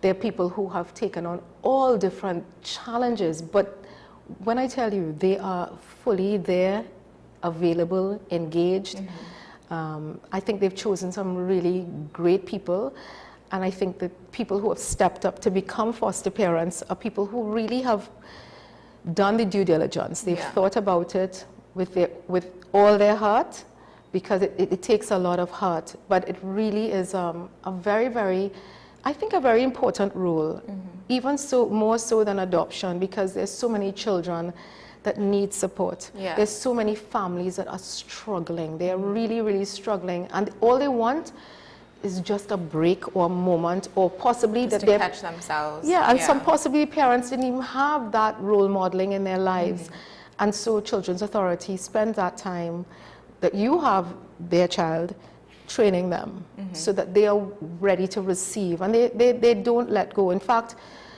my baby is no longer in the system, but the parents are still very much a part. They still keep in touch with Children's Authority. They invite the caseworker in because she was so warm and wonderful. Yes.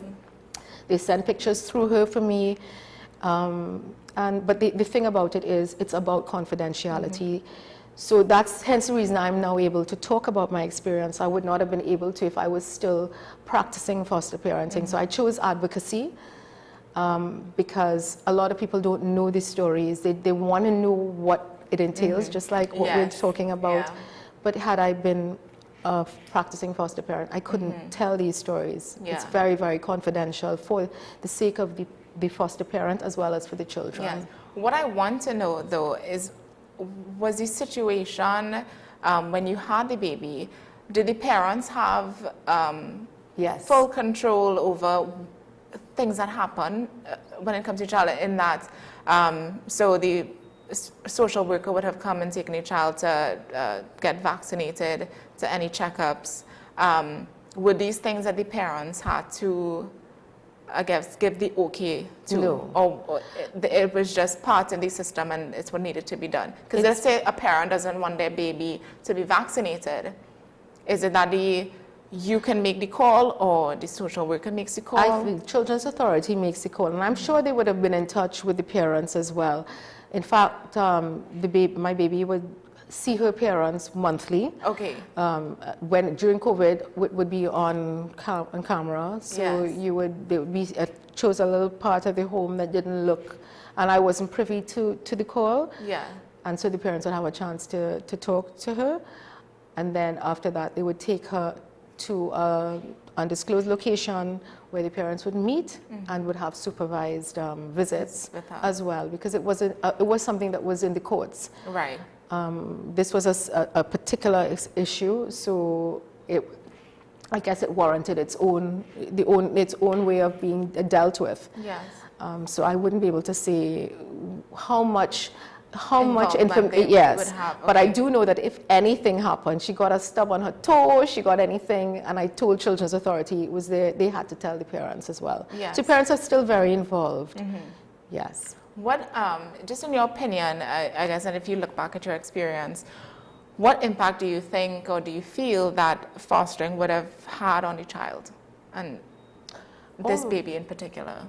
this baby? In particular, just because it's your own experience, but...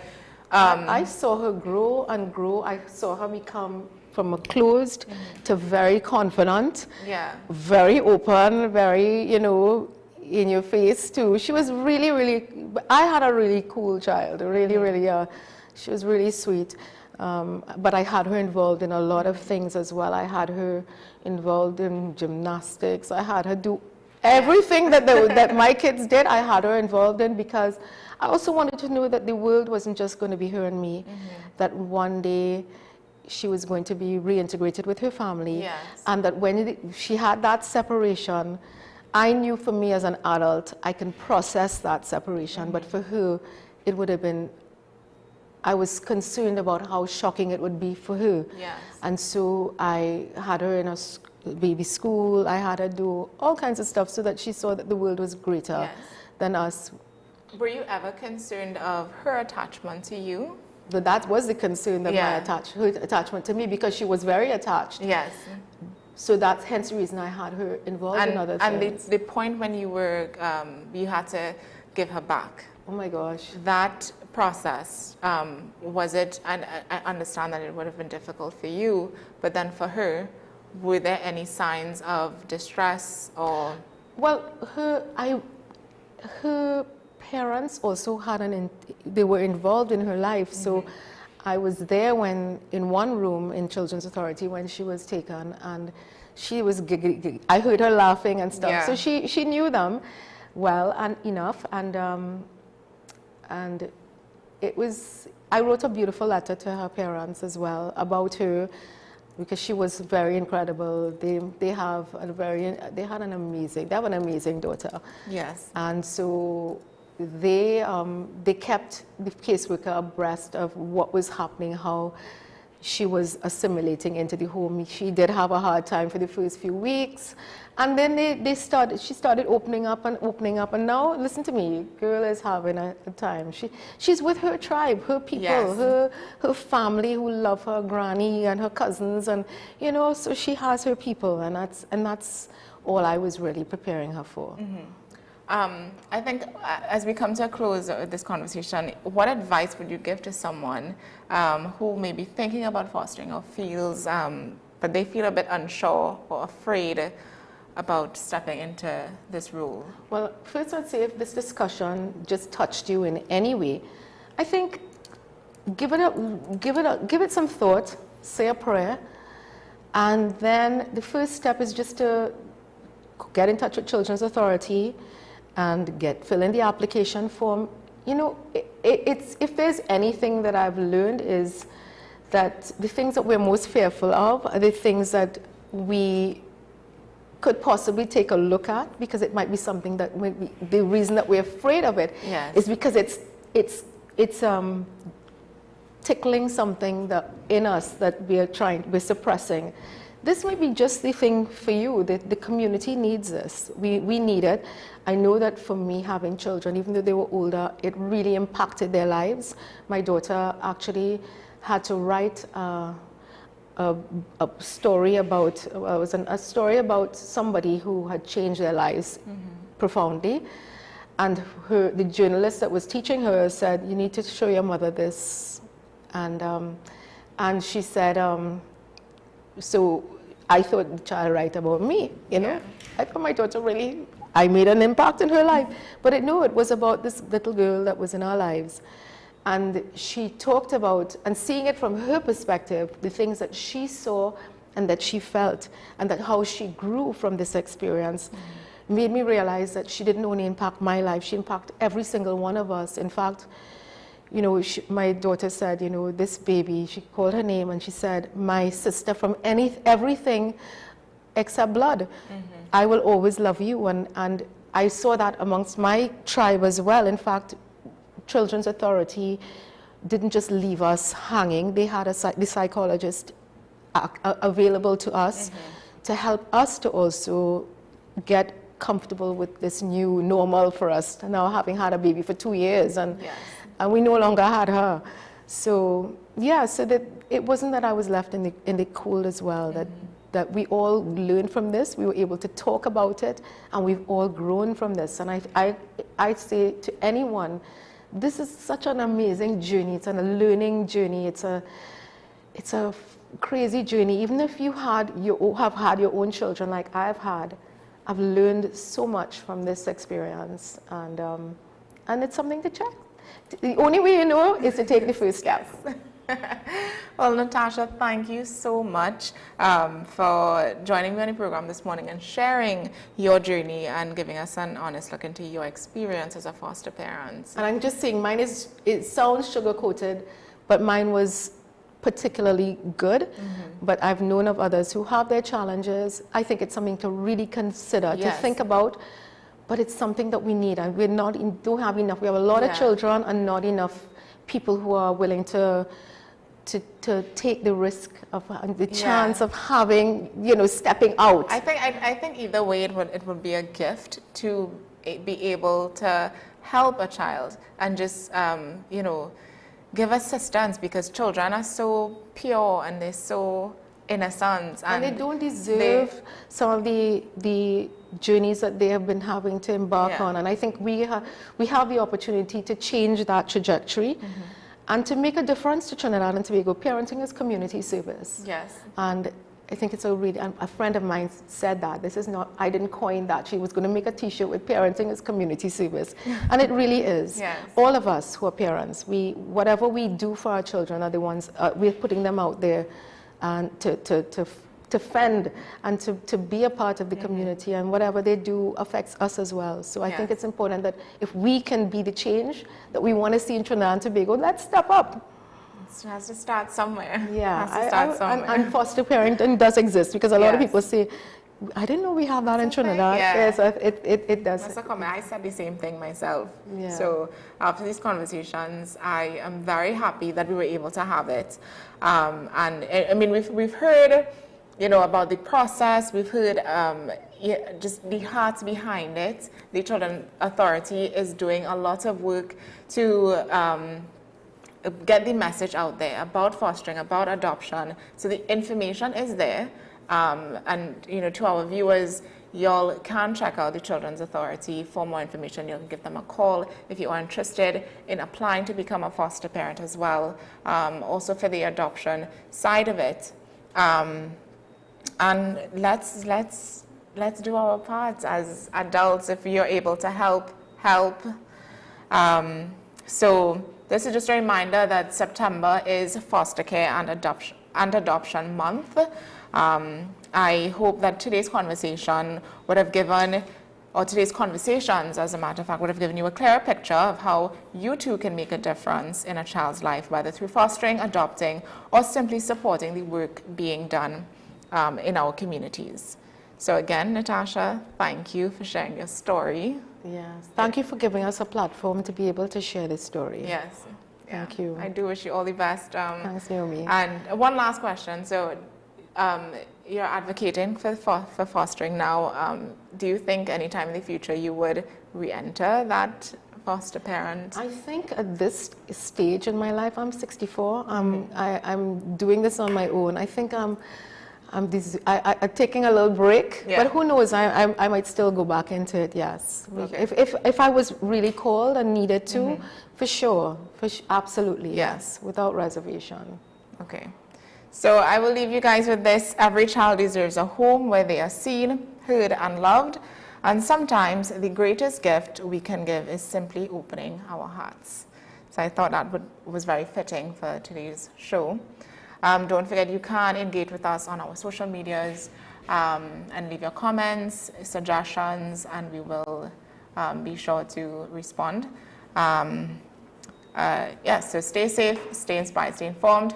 And we have Sean Michael Small coming up next, so don't go too far with Talking Point. Thank you for joining me on the program. I'll see you back here again tomorrow morning. Bye-bye.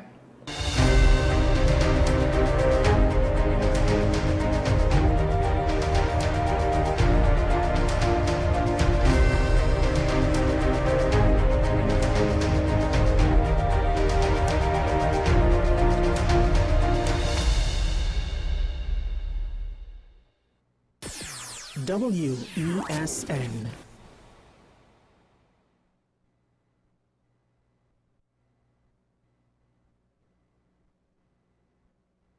Advanced Solutions Technical Institute isn't just about courses, it's about creating futures. We serve every learner, from the new graduate to the seasoned professional, with engaging, supportive staff and tailored learning plans. Study in the way that works for you and gain skills in business, security, finance, telecoms, fiber optics, and beyond. ASTI, training tomorrow's leaders today. WESN.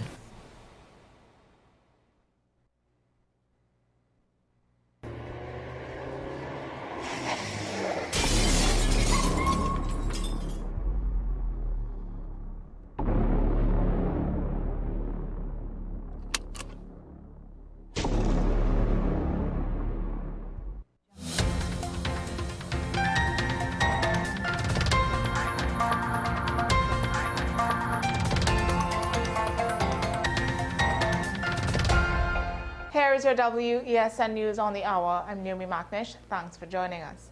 Here are the headlines. The Colombian president questions the U.S. strike and urges TNT to recover bodies. Dabity man killed and gun attacks leave others injured in Arima and Pittsburgh. The chamber meets the Homeland Security Minister on crime and trade issues. And internationally, Polish Prime Minister warns drone strike brings Europe closer to conflict. Now for the details. Colombian President Gustavo Petro is calling on Trinidad and Tobago to search for the remains of 11 people reportedly killed in a U.S. strike on an alleged drug boat earlier this month. Petro insists the vessel was civilian and said even if it carried drugs, it should not have been bombed. His comments came after 2 badly burnt bodies washed ashore in northeast Trinidad over the weekend. While the U.S. has not confirmed the exact location of the strike, Petro questioned whether TNT gave permission for the action. His call follows Prime Minister Kamla Persad-Bissess's strong support of the U.S., saying traffickers deserve no sympathy. Gun violence claimed the life of a 33-year-old Dabity man on Sunday night. Rennie James was found dead inside his home after being shot in the head. Police believe he may have known his killer, as there was no sign of forced entry. Graphic images of the crime scene later surfaced online. In a separate incident in Arima, 2 men escaped a drive-by shooting when gunmen opened fire on their car. One man was cut by broken glass while the other was unharmed. Police collected 29 spent shells at the scene. In Pittsburgh, a 49-year-old man narrowly escaped injury when armed thieves stole his car and phone. Shots were fired as the suspects fled, but the victim was not hurt. The Trinidad and Tobago Chamber of Industry and Commerce has met with Homeland Security Minister Roger Alexander to discuss crime, security, and trade facilitation. Chamber President Sanjay Chase said the talks covered the Customs and Excise Division, immigration, community safety, and youth mentorship.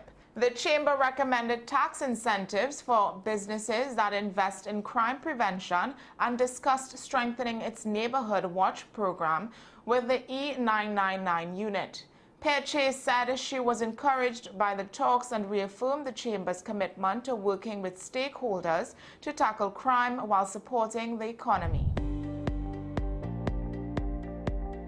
Internationally, Poland says it has shot down at least 3 Russian drones that entered its airspace during overnight attacks on Ukraine. The incident forced the closure of 4 airports, including Warsaw's Chopin Airport. Prime Minister Donald Tusk told Parliament the drone strike marked the closest Europe has come to open conflict since World War II. Authorities have since recovered several drones and debris across the country. NATO praised the response, and Poland has asked for urgent talks under Article 4 of the Alliance Treaty. Russia has not confirmed the drones were theirs, but Ukraine insists Moscow is escalating its attacks to test the West's response. Well, that's news to the hour on WESN. I'm Naomi McNish. Thanks for watching.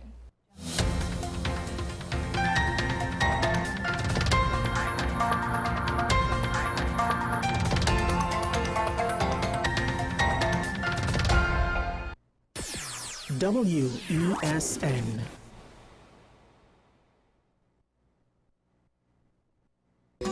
Take some time for yourself or spend some time with the family at Sandy Point Village Hotel. Enjoy our various studio and suite apartments, self-contained with their own kitchenettes and Wi-Fi.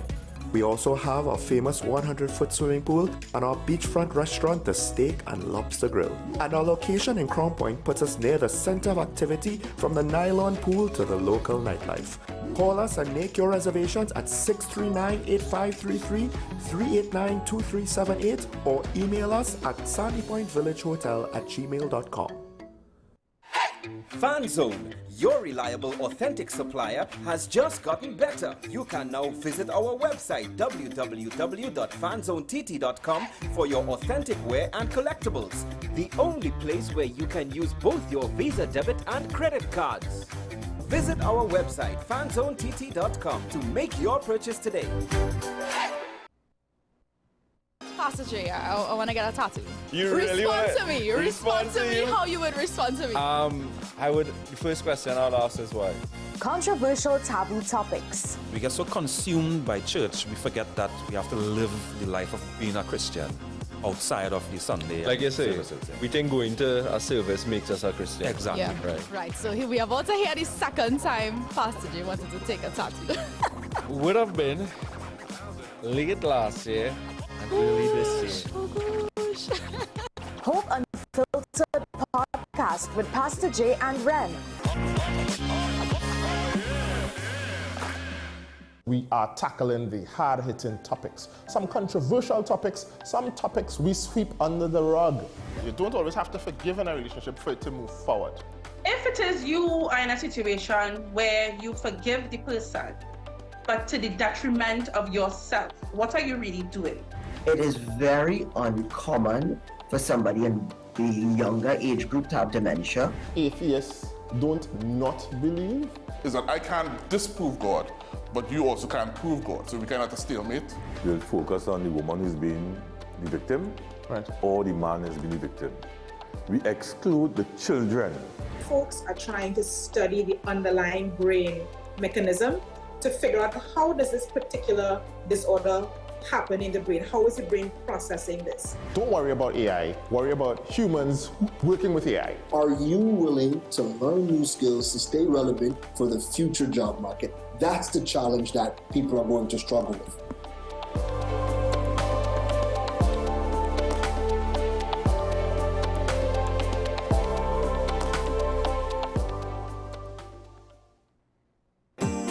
Money is something we all deal with, but how many of us truly understand it? What if you could make better decisions with your money? Decisions that secure your future, protect your family, and bring you peace of mind. I'm Darren Jacobs, and I'm here to help you make sense of your dollars. Welcome to Dollars and Cents, the show that breaks down the financial world in ways that matter to you. No jargon, no confusion, just real conversations about money, your money. So join me every Wednesday at 10 a.m. on WESN for Dollars and Cents.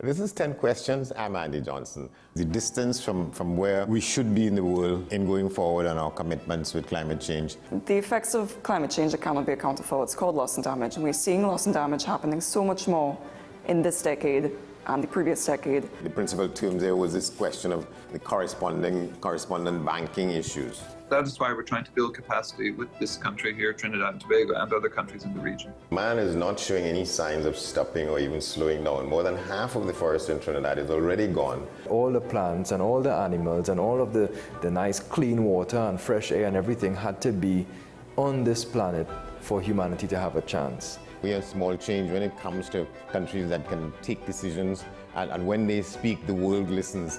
The General Assembly is a very democratic forum. I mean, and Trinidad and Tobago has the same vote as Canada, in spite of the obvious difference in size.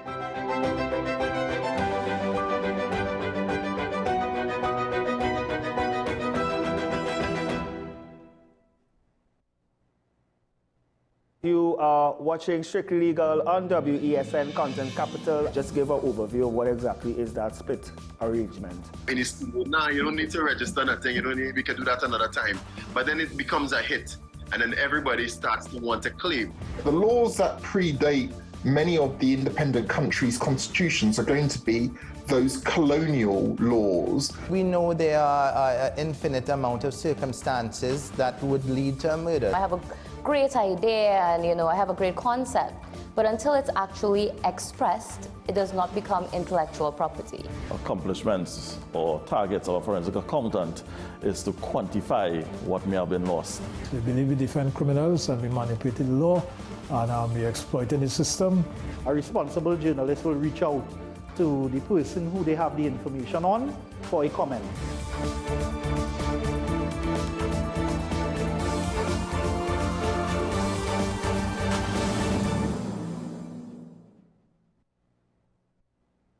Low energy? Heart concerns? Migraines slowing you down? It's time to take control of your health. Join Wellness Unlocked, the series that brings expert advice and real solutions for a healthier you. In our latest episode, learn how Jameson CoQ10 can help support heart health, boost energy, and even reduce migraines. Get the science, the stories, and the steps to power up your health with CoQ10. Don't miss Wellness Unlocked. Watch now on WESN and start your wellness journey today.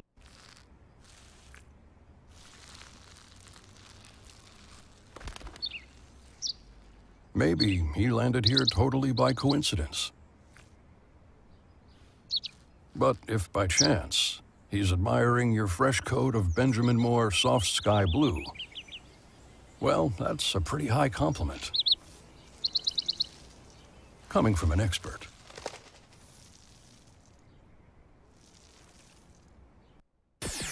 WESN.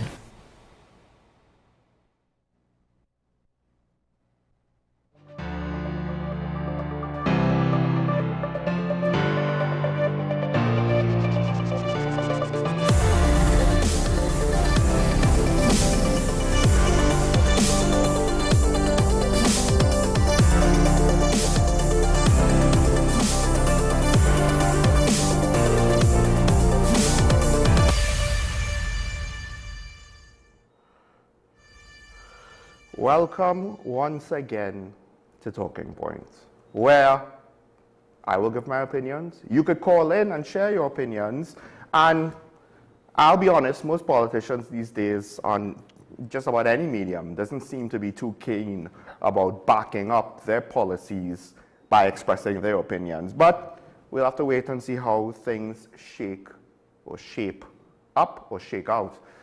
With that said, there's an ongoing situation where I think, similar to how I view other problems, it's not so simple. It's very easy for us to want to just look at something and come to the simple conclusion. Part of the allure of that is to think, oh my gosh, we're so smart. We know what the issue is. And again, when you're just talking about it casually with your friends, to some extent, that's fine, because that conversation is a combination of a serious talk about the issues, as well as just a line, a bit of entertainment, a bit of fun. You know, you could be a bit more sarcastic, you could be a bit more loose. You don't necessarily have to be exact or 100% accurate. And policy doesn't have to come from what you say. So you could generalize a lot more. You don't necessarily have to fill in all the blanks and all the gaps. When you are actually implementing something, however, all of the minor details, which isn't always quite as sexy to talk about, like, you know, punctuation marks on documents and grammar and use of English and vocabulary and, you know, minor details like how many cents, how many dollars, who will actually handle what, the distribution, the dissemination of information, etc., etc. You know, you see this, well, at least back when I was in doing my bachelor's in business administration, one of the things a marketing lecturer spoke about repeatedly, because there were multiple marketing courses, is that everybody wants to have the big idea, but who wants to set up the cardboard display in all the groceries in the country? That's the unsexy part of the job, the manual labor. But the sexy part of the job is to have the big idea in the boardroom, and you're pitching it to the VPs and the executives and the board of directors, and then you could go and get your award when it's time to award best, most innovative ad. Yeah, that's all of the times when there's glory. But who wants to now do the work that you know, the general public and the higher-ups aren't really going to see? Because they themselves aren't always going to be the kind of people to look at the supermarket displays and who's setting it up and if it's going to be done properly. The current government, I will appreciate the potential issue that they find themselves in. Because now URP has been suspended, basically, or the Make Work program has been suspended. 400 URP workers have been fired. There's a catch-22 to this situation that, to some extent, I don't think the narrative has brought it all together properly. On one hand, I will agree that unless it doesn't seem as though the government is prepared fully for the fallout of basically stopping these programs like CPEP and URP. That is a different issue to if they should. Because there are times when you should do a thing, but then you need to have follow through. What do you do in the interim? How do you potentially ease the impact? Because any negative impact to the economy will have a trickle-down effect, will to some extent slow down the circulation of money in the economy. And while one might think, oh, the CPEP and URP workers, those are just poor people and a small number of them at that, it all adds up. And then, of course, there's the basic humanity of, well, how they're supposed to live. And that, to some extent, goes to what might be the real crux of the matter. As much as it's been reported by the Minister of Rural Development that there's corruption, decades of entrenched corruption, and blaming the PNM for it. Quite frankly, if we operated like the PNM, all those people would have been sent home as soon as the election was finished. We did not do that, so we are not victimizing anyone. I mean, to some extent, saying it like that doesn't really make it better. What's a couple months difference? And to be honest, you can't say for certain that there has been no political interference at all in this situation. But the problem is the situation, by its nature, probably is not a good one. If you think about it, what is the salary for CPEP and URP?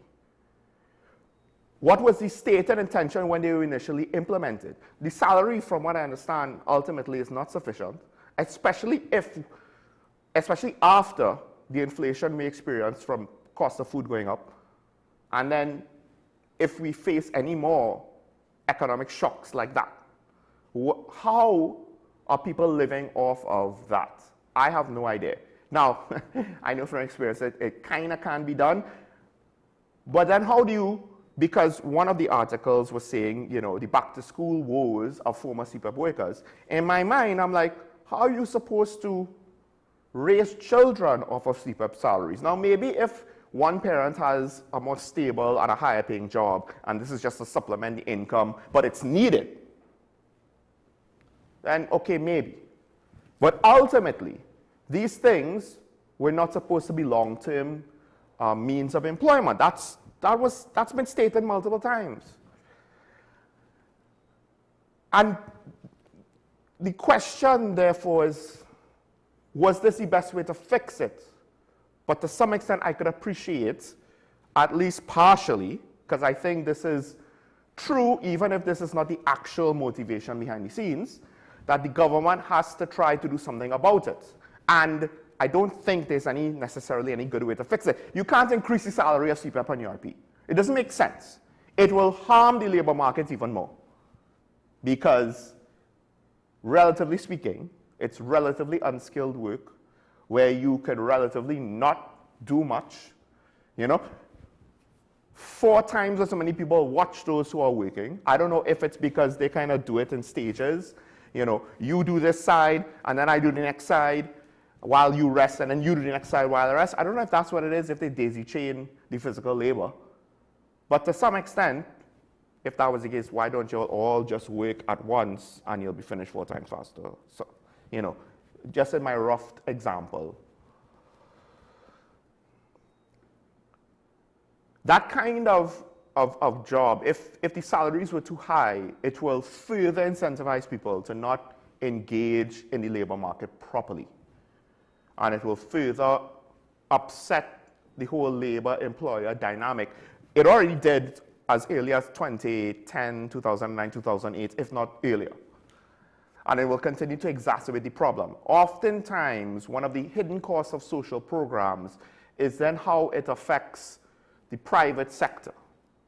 Rent control can negatively affect the supply of new housing and new apartments, which could then have a snowball effect. You need more rent control in order to ensure that the rents don't go out of control, but the shortage is pushing or wants to push the rent out of control. So then what happens is you get slumlords who basically just neglect their properties until they could drive somebody out, do major work, and increase the rent that way. An increase that will be extremely high because there's a shortage of housing. This has been played out in various jurisdictions. In fact, there's one situation with the twin cities, Minneapolis and St. Paul. One instituted rent control, one did not. One instituted measures to get more construction. The rent control city, and these are twin cities to some extent, right? The rent control city had its rental prices increase. Minneapolis, who passed the measure, from what I understand, but did not implement it, and tackle the problem in a different way, a way that understood market forces better, because inflation is what it is. Just because you say I can't increase my rent doesn't mean my cost ain't going to go up because inflation happens around us. Minneapolis seems to have come out better for it with regards to rental prices and the cost of living in that city. Jobs programs are good. They were implemented to kind of be a transition, to kind of help someone get into the labor force, to teach someone skills that could be marketable. And now it's turned into long-term employment somehow. And there are sound reasons why this should not be the case. And we would be foolish to continue to turn a blind eye to it and just say, well, it's fine. No, it's not, because our labor market has other challenges, and this is exacerbating it. At the end of the day, the government cannot be the main employer of a nation, because then our tax revenue ain't going to add up to our budget. It's just not. And of course, there are other sources of revenue, so it doesn't necessarily have to be, but that is still the major source of revenue for the government. And more importantly, the private sector will have a harder time growing. One could argue they do themselves no favor, at least sections of it. What if availability of skilled labor is an issue because everybody wants a government work? And CPAP and URP, to some extent, might be seen as a government work. So I understand what the government is doing is not unnecessary, but I do think you can question how they're doing it. Part of it is it seems as though they're not doing enough to explain to the population what they're doing, why exactly they're doing it, how exactly it's going to help, and what are the plans moving forward, rather than just, well, we're gonna end it because of corruption. Maybe I missed the plans moving forward. And the plans moving forward is both, what does it mean for the people that are currently, because Yes, it's a situation that should not be allowed to persist, but at the end of the day, they are depending on it to some extent. What would be done for the transition? CPEPs, they said they would pay them a month. I don't even know if that payment went through. And what's going on with these URP workers right now? It's the lack of attention to detail, at least in the messaging, that bothers me, because to some extent we've seen similar deficiencies from the PNM. And I don't know about you, but just because it's yellow instead of red doesn't mean that the same deficiencies somehow are more palatable, tolerable. They're not. Because if this is how it is in month 4, month 5, then where will we be in year 8 or year 9? And to some extent, one could argue the PNM started off in a similar manner. It didn't take long before major issues started in that administration in their first term that kind of showed a lack of proficiency in what should be basic skills, basic aspects of the job of being in government. But let me leave that alone for now. A couple other things to speak about.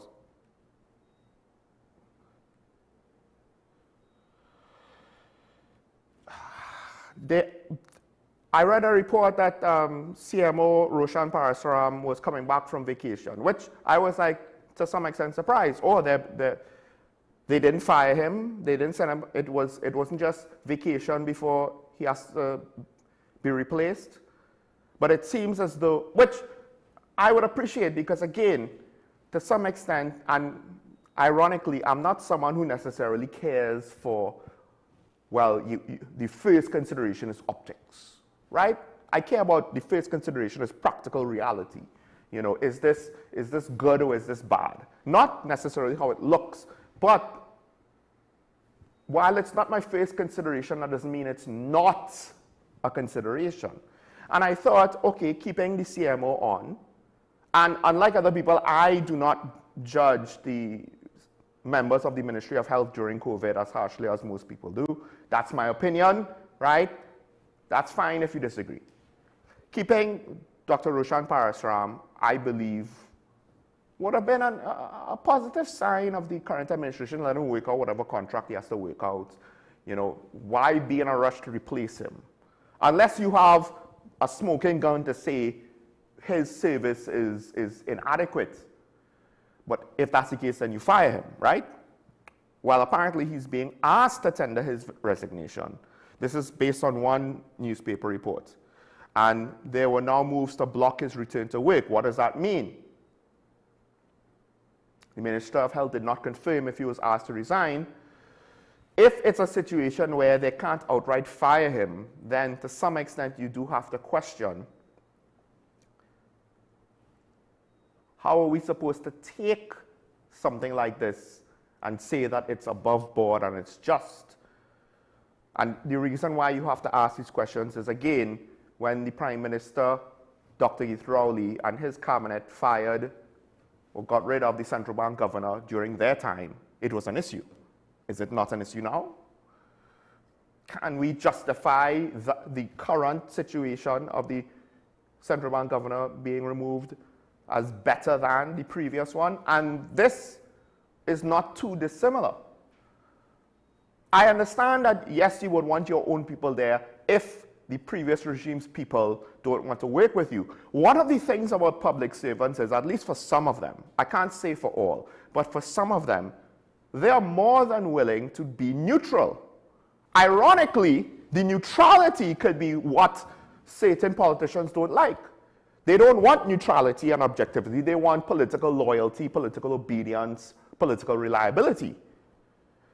And the thing is, if this is going to play out with regards to unsubstantiated reports, rumors, speculation, you know, anonymous sources and the like, to some extent, it's almost never going to be positive for the government, because the suspicion of people in authority being corrupt, regardless of if there's actual corruption or not, will always be there. And like I said, you're paying to some extent for the mistakes of the past regime, because how they moved is still fresh in our minds. And if you do things that look like it's mimicking on the surface, doesn't have to be deep, doesn't have to actually be the same actions or decisions, it just has to appear as though they're the same. You're going to get flack for it.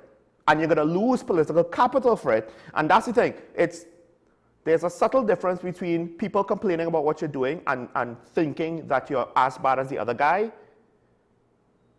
And then you're just getting complaints, as opposed to you're not just getting complaints, but the perception of you as a political entity is now tainted in the long run, whether it's fair or unfair. The lack of political foresight in some of these decisions astounds me, but it's technically not, it shouldn't be surprising. I'm just still astounded that one would imagine, well, we won the election because we convinced the population we're better than the other guy. How do we stay in power? Well, the obvious way would be, at the very least, to try to appear to be better than the other guy. Not to do things that make us appear to be just like the other guy. And again, it doesn't have to be that underneath the surface, the decisions are in bad faith, the decisions are wrong. On the surface, if it appears as though it's just like what the PNM did, not everybody is engaged and will go deep, and they will perceive you poorly. Now, I want to bring this up, not because I want to debate the actual issue and what the gentleman represents, but rather as a warning of what could happen here. Things that I have been hinting at more than saying directly, because I don't want to be accused of inciting anything. And I don't want to put any ideas in anybody's heads, to be honest. But given how we are connected throughout the rest of the world, we will take inspiration, for better and for worse, good ideas and horrible ideas from what goes on outside. So, someone who I don't necessarily follow, I've seen a few of his videos. Charlie Kirk in the United States was shot and killed. He is most famously known as someone who is very confrontational in the sense of he will go on university campuses and he's willing to debate or talk to anybody. Usually those conversations are very emotionally charged because both the person he's speaking to, who usually opposes him, is very much vehement in their beliefs, and he himself is very much strong-minded in his defense of his own beliefs. The value of these things, at times I question, because when you see the headlines, it says, so-and-so destroys, liberal, whatever, whatever. And I would always think it wasn't really as dramatic as that.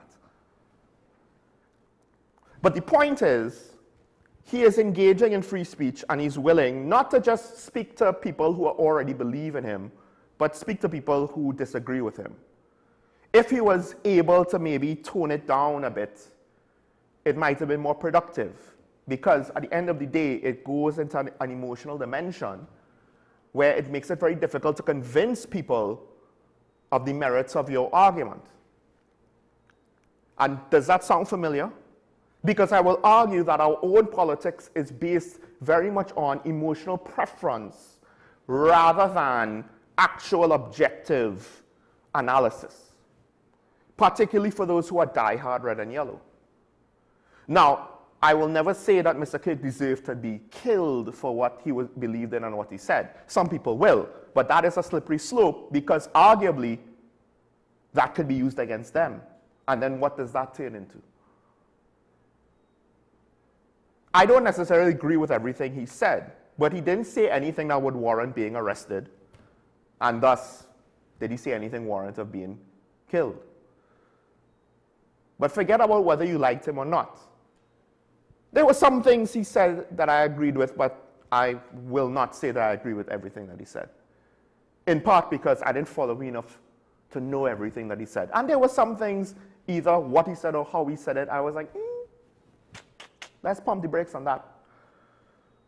But at the end of the day, once he was breaking no laws, a free society and a democratic society has to be able to deal with opinions that is not universally beloved. If those opinions are bad, you have to be prepared to defeat those opinions in a debate. in a forum where your weapons are words, not guns. Our own debate, in many ways, has turned into something of a joke.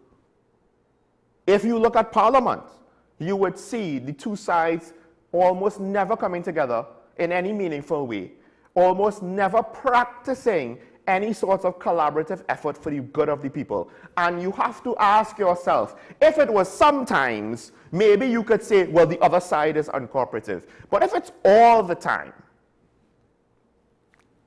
to what extent do both parties have to share any blame? While we have some people, especially the uglier side of politics, most of which you'll find on the internet, some of which you will find in Parliament, as we have witnessed last year. I believe that hot mic incident was last year, or earlier this year, whenever it was. But part of the ugly side of politics is to use the most descriptive language on your political opponent. And I've said this before, but this current example, I think it's why I don't want to underestimate it, as much as people might want to say, that's never going to happen. If we spend almost all of our political time and our main political messaging is vilifying our political opponents, not just to say that they're wrong and they're bad politicians, but to say that they're evil, they're wicked, and utilizing other words that I can't use on air. At some point, people will be delusioned enough to feel physically threatened and to believe that in order to defend themselves from the evil, wicked politicians of the other side, they have to use physical violence, like in this case. Because I don't know who the shooter was, I don't know what his motivations are, but I believe to some extent, at least sometimes when there's political violence, it's not just because I don't like you. It's not because of some delusions of grandeur and how they will profit from it, but rather it is, I feel threatened by what you're saying, so I have to shut you up permanently because I do not have the capacity to defeat you in the arena of ideas. Again, if someone's ideas are bad, then one would think you would have the capacity to defeat them in a debate. You have to ask the questions why. But in TNT, where is the debate? Because it's no longer in Parliament. That is a dog and pony show. The government majority has their dog and pony show for their supporters. The opposition has their dog and pony show for their supporters. The independent senators get caught in the middle and often, more often than not, look guilty of collaboration on one side or the other. In part because they are tainted not by anything they do, but they're tainted by association in whatever form or fashion. We don't have televised debates. We have dueling political platforms where we get dog and pony shows that spend more time vilifying than building, that spend more time telling you who's to blame for it than how we're going to fix it. Because the question, and I'll say it again, I asked the question before Stuart Young asked the question. So I don't care if he asks this question or not. Where are you going to get the money? That is part of how you're going to fix it. And if you can't answer that by the budget, well, my expectations will probably crumble from that point on. Political violence is not something that happens on the news in foreign countries. It can happen here. Essentially, that's what the coup was about, the 1990 coup. We were lucky. It was as limited as it was. We could just look at some of our neighbors to see how far things could go, how bad things could get. We were lucky because somehow at the end of the day, God is a Trinity. But at some point, the Lord will say, "Thou shalt not take my name in vain and expect me to shield you from your mess." Too many of us put our heads in the sand because we don't want to be involved. How is that a recipe to move forward? Let's take a break. When we come back, we'll continue the discussions here on Talking Point on WSND Content Capital. Show Michael Small. We'll be right back after this.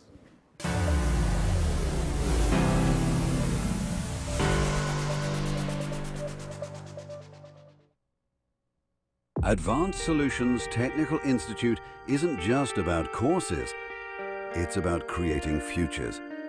We serve every learner, from the new graduate to the seasoned professional, with engaging, supportive staff and tailored learning plans.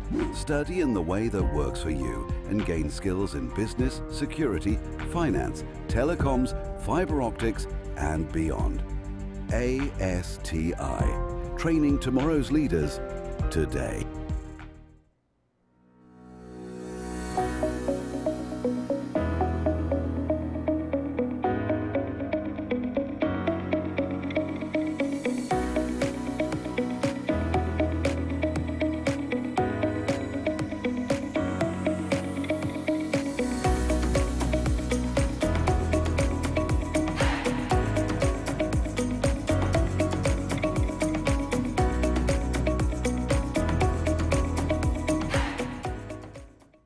KDM Health Limited says, test yourself for STDs in the privacy of your own home.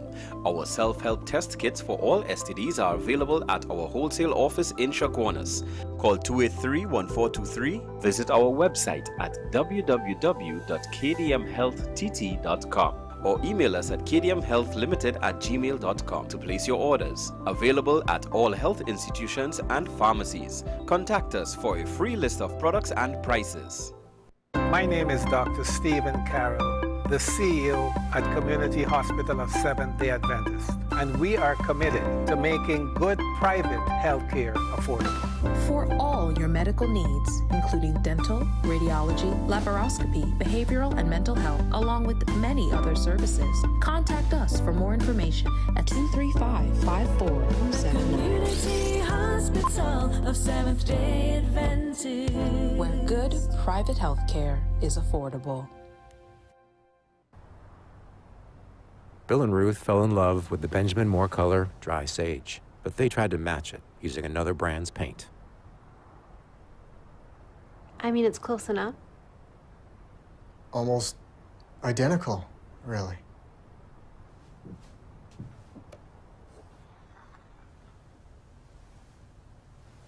Yeah, there it is. Never trust another paint to be a Benjamin Moore color.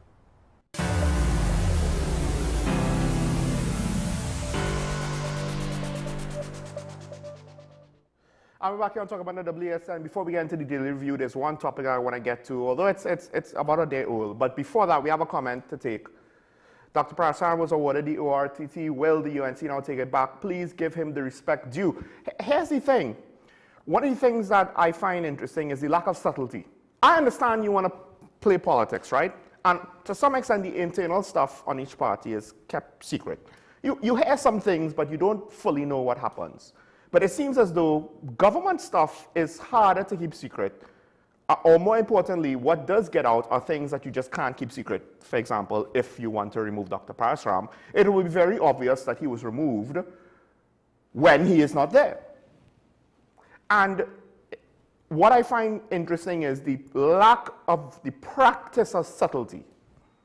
Figure out a way to do it where it's not quite as obvious. Yes, there will still be some people who figure it out, but at least give us the veneer of proprietary, right? At least give us some sort of false sense of, oh, well, at the end of the day, this is how it is, and it's fine. There's nothing to see here, nothing unusual has happened. But instead of that, and maybe it's because, and this is why I say conspiracies are hard, because the more people know about it, the harder it is to keep the secret.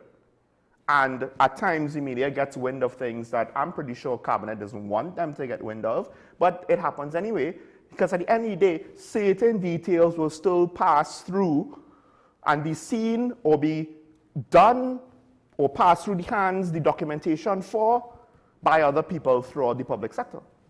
You can't just try to fire Dr. Parasram and at the cabinet level and nobody else knows about it, if it is true. But like I said, it doesn't have to be true for the public to perceive it negatively. That's one of the reasons why you have to be very careful when you are the government. You're no longer the opposition. You no longer have that grace of, we're not in charge, the other guy's in charge, so blame them. No, now you're the other guy in that scenario. Now you're sitting in the seat.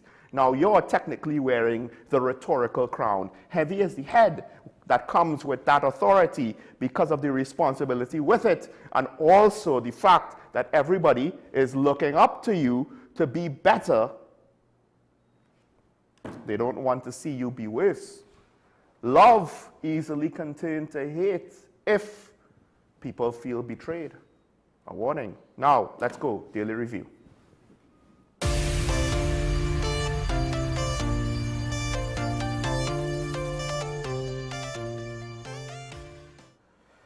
So I found it interesting that the Minister of Homeland Security, Roger Alexander, had to speak out. It's interesting in part because he, like the current commissioner, essentially jumped ranks. He was never part of the senior executive at the ACP, DCP commissioner level. They were his bosses. Now he is their boss. But his path there is in many ways less controversial, right? He came out, what I believe to essentially be the graduating ceremony of a class at the police academy. He came out and had a very strong message where the press questioned him on if it should have been done publicly. The message was essentially, y'all are free to walk away if y'all don't want to work with the current commissioner of police, because we have problems to solve. And if y'all don't want to work with the current commissioner, if you all want to be resistant to what the commissioner's initiatives are, to the planning of the commissioner of police, you all are not helping the situation, you all are part of the problem.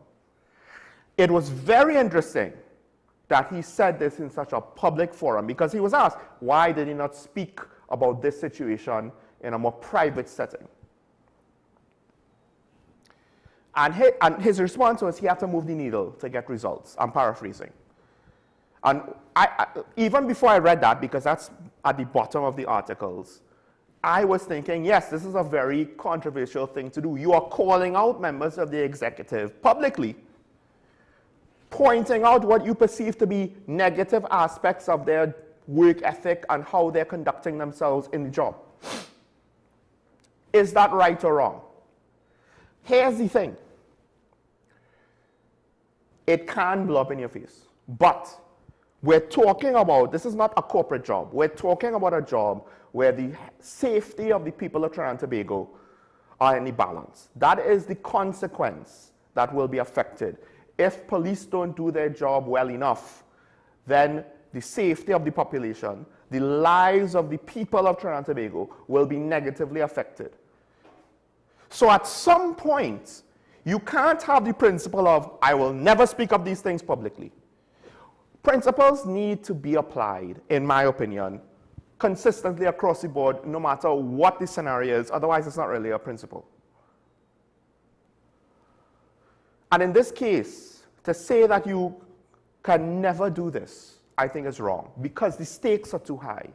Because at some point, the needs of the moment and the needs of the population trump usual practice with regards to managing your people and organizational, unity and things like that. Don't call out your people in public. Yes, that's generally a good practice to do. You don't want to do that because you don't want to necessarily lose their trust and confidence and their faith and their respect for you.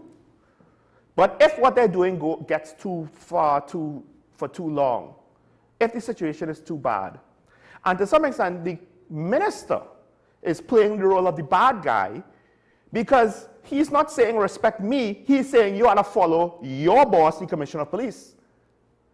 So if he plays the bad guy, if he has the strong message, if he is the strict parent, it to some extent takes the commissioner out of that equation. The commissioner doesn't have to be a strict parent. And especially when potentially, because what he's saying is people seemingly upset that Alistair Guerrero is the commissioner of police. Partially, not only because he basically, from what we understand, skipped ranks, he overshot people who were deputy commissioners and assistant commissioners. And I can't remember if he himself was an acting senior superintendent or a substantial senior superintendent. But not only are there going to be people who might be upset because they were passed over for promotion by a junior, but what about the people of his same rank who might be jealous how he could be there and we're not there? And to some extent, one of the reasons why I think the Minister of Homeland Security was very right to call this out, he didn't say this directly, and I don't know if he factored this into the equation or if he wanted this message to be delivered. But to some extent, I will go there. Why are you a police officer? Are you there for promotion and for glory and for rank and for privilege? Or are you there for the vocation of protecting and serving? Because if you are there for the vocation of to protect and serve, you can be upset about being passed over for promotion, but that should not affect your professional ability to do your job. And what the Minister of Homeland Security is saying is, hey, at some point, I don't care about this nonsense. We have to ensure the lives and safety of the people of Trinidad and Tobago. If you don't want to do the job, make way for someone who is willing to do the job. Because when you look at the higher ranks of the police service, you are left wondering exactly where did HR go wrong? Because there seems to be many very dedicated police officers at the lower ranks who on merit make their way up to inspector, assistant superintendent, superintendent. And then somehow at the higher ranks, what we get are headquarter weenie brown nosers. That's seemingly what we get. People who are there for the politics, the office politics, and that's where most of their skills lie, as opposed to the actual skills of policing. And to some extent, what the Minister of Homeland Security was indirectly poking a hole at, even if he didn't intend to do it, is just that. Why are you here? Are you here for your salary, just to collect a check, and you're upset you can't collect a bigger check? And he's also identified the fact that at the end of the day, ironically, especially now when it seems as though the criminal element of society is not warring each other and it's not as divided as it used to be, he is warned. The time has come, either you bond together or please allow us by any lawful means necessary to separate you from the pack. Because one of the things of any entity like a police service or military, even a sports team, or even a private business that has to deal with a direct opposition, if you are not unified and if you are fractured, you run the risk of losing because you can't get out of your own way. Because you're not as efficient, as productive, because your results just aren't there, because it's limited by your own issues internally. And he was a member of the police service. He wasn't, Roger Alexander at the end of the day is not some run-of-the-mill politician that claims to have grand ideas about crime fighting and was put there because he's a political mouthpiece. He has experience, operational experience in this. You could have criticisms about him. You could have criticisms on his public persona, on his ability to deliver speeches and address Parliament. You could have criticisms with regards to his police career and whatever negative aspects or speculations you may have. But at the end of the day, what you cannot doubt is the fact that the man was in the trenches. He knows when he says the rank and file, when they see the infighting, because it will trickle down, even if it's not outwardly obvious. It will trickle down. The rank and file could tell based on what directives are made, how their leaders treat with certain instructions from the commissioner, etc., etc. They will see the cracks sooner or later. He knows what he's talking about from experience. And to some extent, a lot of what he's saying, it makes sense to me based on everything I've read about leadership, management, coaching, based on all the courses I've done with regards to business administration, etc., etc. There will come a point in time when things are so bad, you might have to go outside of the box, go outside of the norm, and shock the system. To some extent, this also is to try to bolster the rank and file. Those who maybe they're from the assistant superintendent level down, who could see the cracks. Part of it is to assure them, hey, Don't worry, I see it too. And I don't like it too. And I'm calling them out. So don't think as though the system is corrupt and is in a mess because the leadership can't get over their own drama amongst themselves. I see it too. And I am not for it. So at least have trust and confidence that there's someone in a senior position that understands your concerns in this regard. There's a lot of things to unpack with this, and ultimately, I very much agree with what he did. Because we've reached the point where I don't think we could take our time and try to take baby steps. Yes, there will be certain things with regards to TTPS where you have to, it has to take a period of time to fix. But to say that we want to take our time and tread carefully and take baby steps to fix the TTPS, I don't know if that's something that's practical anymore. To say that the careers of individual senior officers, you're already a senior officer. At some point, society cannot afford to give more consideration to whether you get a promotion as already a senior officer, or if be aggressive and ensure that foolishness is cut out, that people are on shorter leashes because the stakes are too high. Now, he did say he wasn't calling out the police executive when asked about that directly. I don't know to what extent that is true. To some extent, he doesn't want anybody to be singled out. So if he said that it was about members of the executive, it might cast fair or unfair implied aspersions on individuals in the executive, right? A lot of speculation. It's a smaller pool of people, and you could probably get speculation on all of them. But also, I do think that it was in a way to ensure that people understand it's not limited to the executive. That's why I said I think some of it comes from the commissioner's former peers who held the same rank as him that now have issued that he's the commissioner. Maybe they think they're better than him. They would do a better job. They're more decisive. They're more capable, whatever. Regardless, as the minister pointed out, the race is over. The race is done. Now he is the commissioner.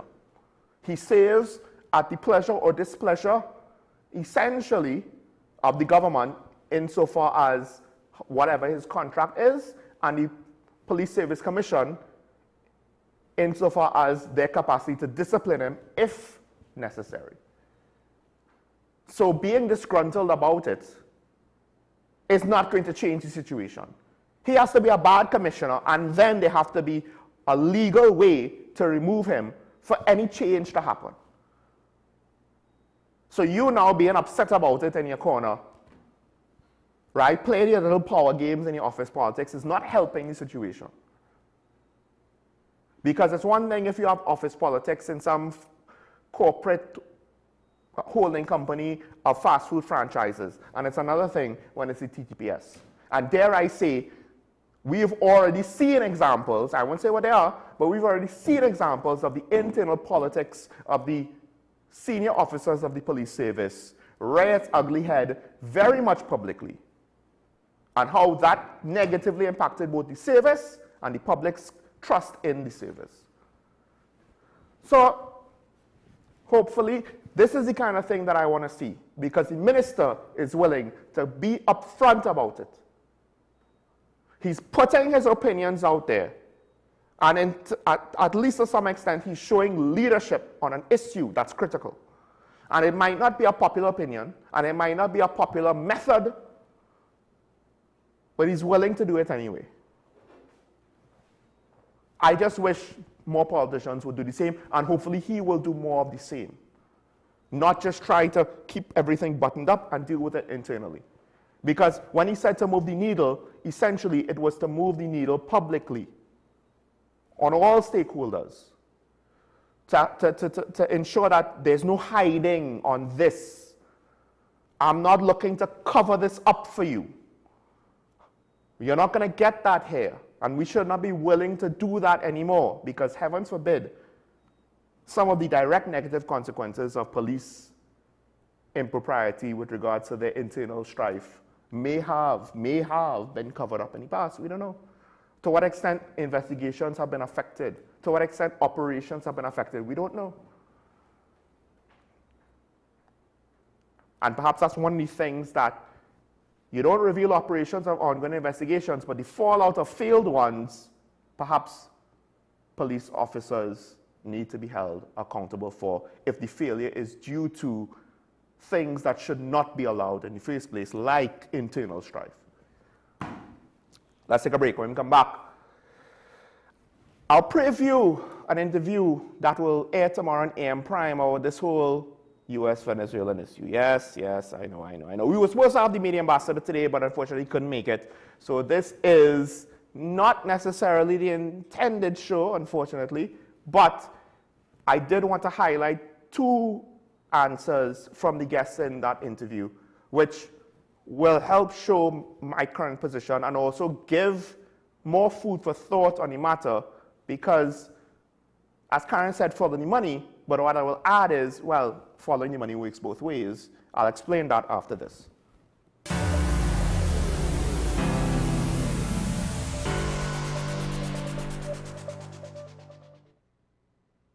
Every time someone steps into your elevator, they trust it will carry them safely. That's why preventative maintenance matters. It protects lives and shields you from liability. It prevents sudden breakdowns that disrupt business and drain budgets. And it keeps you compliant, so you never have to second-guess safety. With Ardent Solutions, you're not just maintaining elevators, you're protecting people, preserving trust, and keeping your building moving forward. Low energy? Heart concerns? Migraines slowing you down? It's time to take control of your health. Join Wellness Unlocked, the series that brings expert advice and real solutions for a healthier you. In our latest episode, learn how Jameson CoQ10 can help support heart health, boost energy, and even reduce migraines. Get the science, the stories, and the steps to power up your health with CoQ10. Don't miss Wellness Unlocked. Watch now on WESN and start your wellness journey today.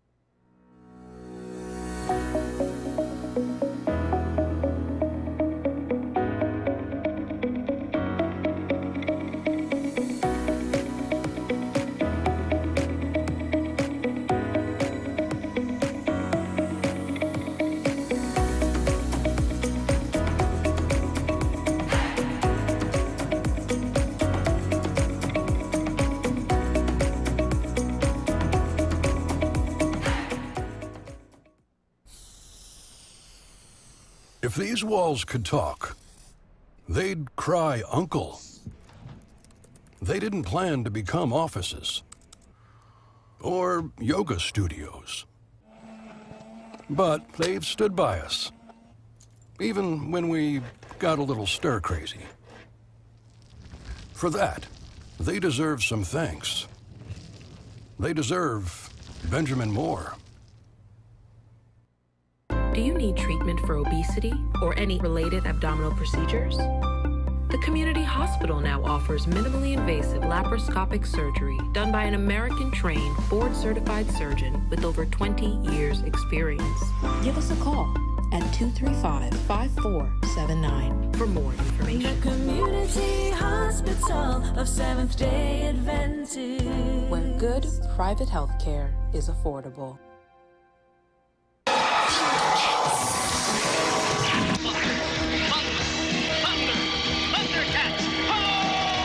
Remember waking up early just to catch your favorite cartoons?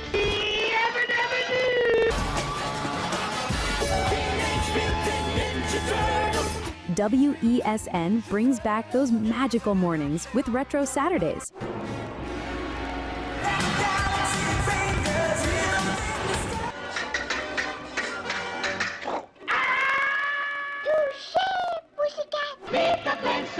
Thus, the Powerpuff Girls were born! Where the young at heart relive the fun. Join us every Saturday from 8 a.m. to 12 noon, only on WESN, the content capital.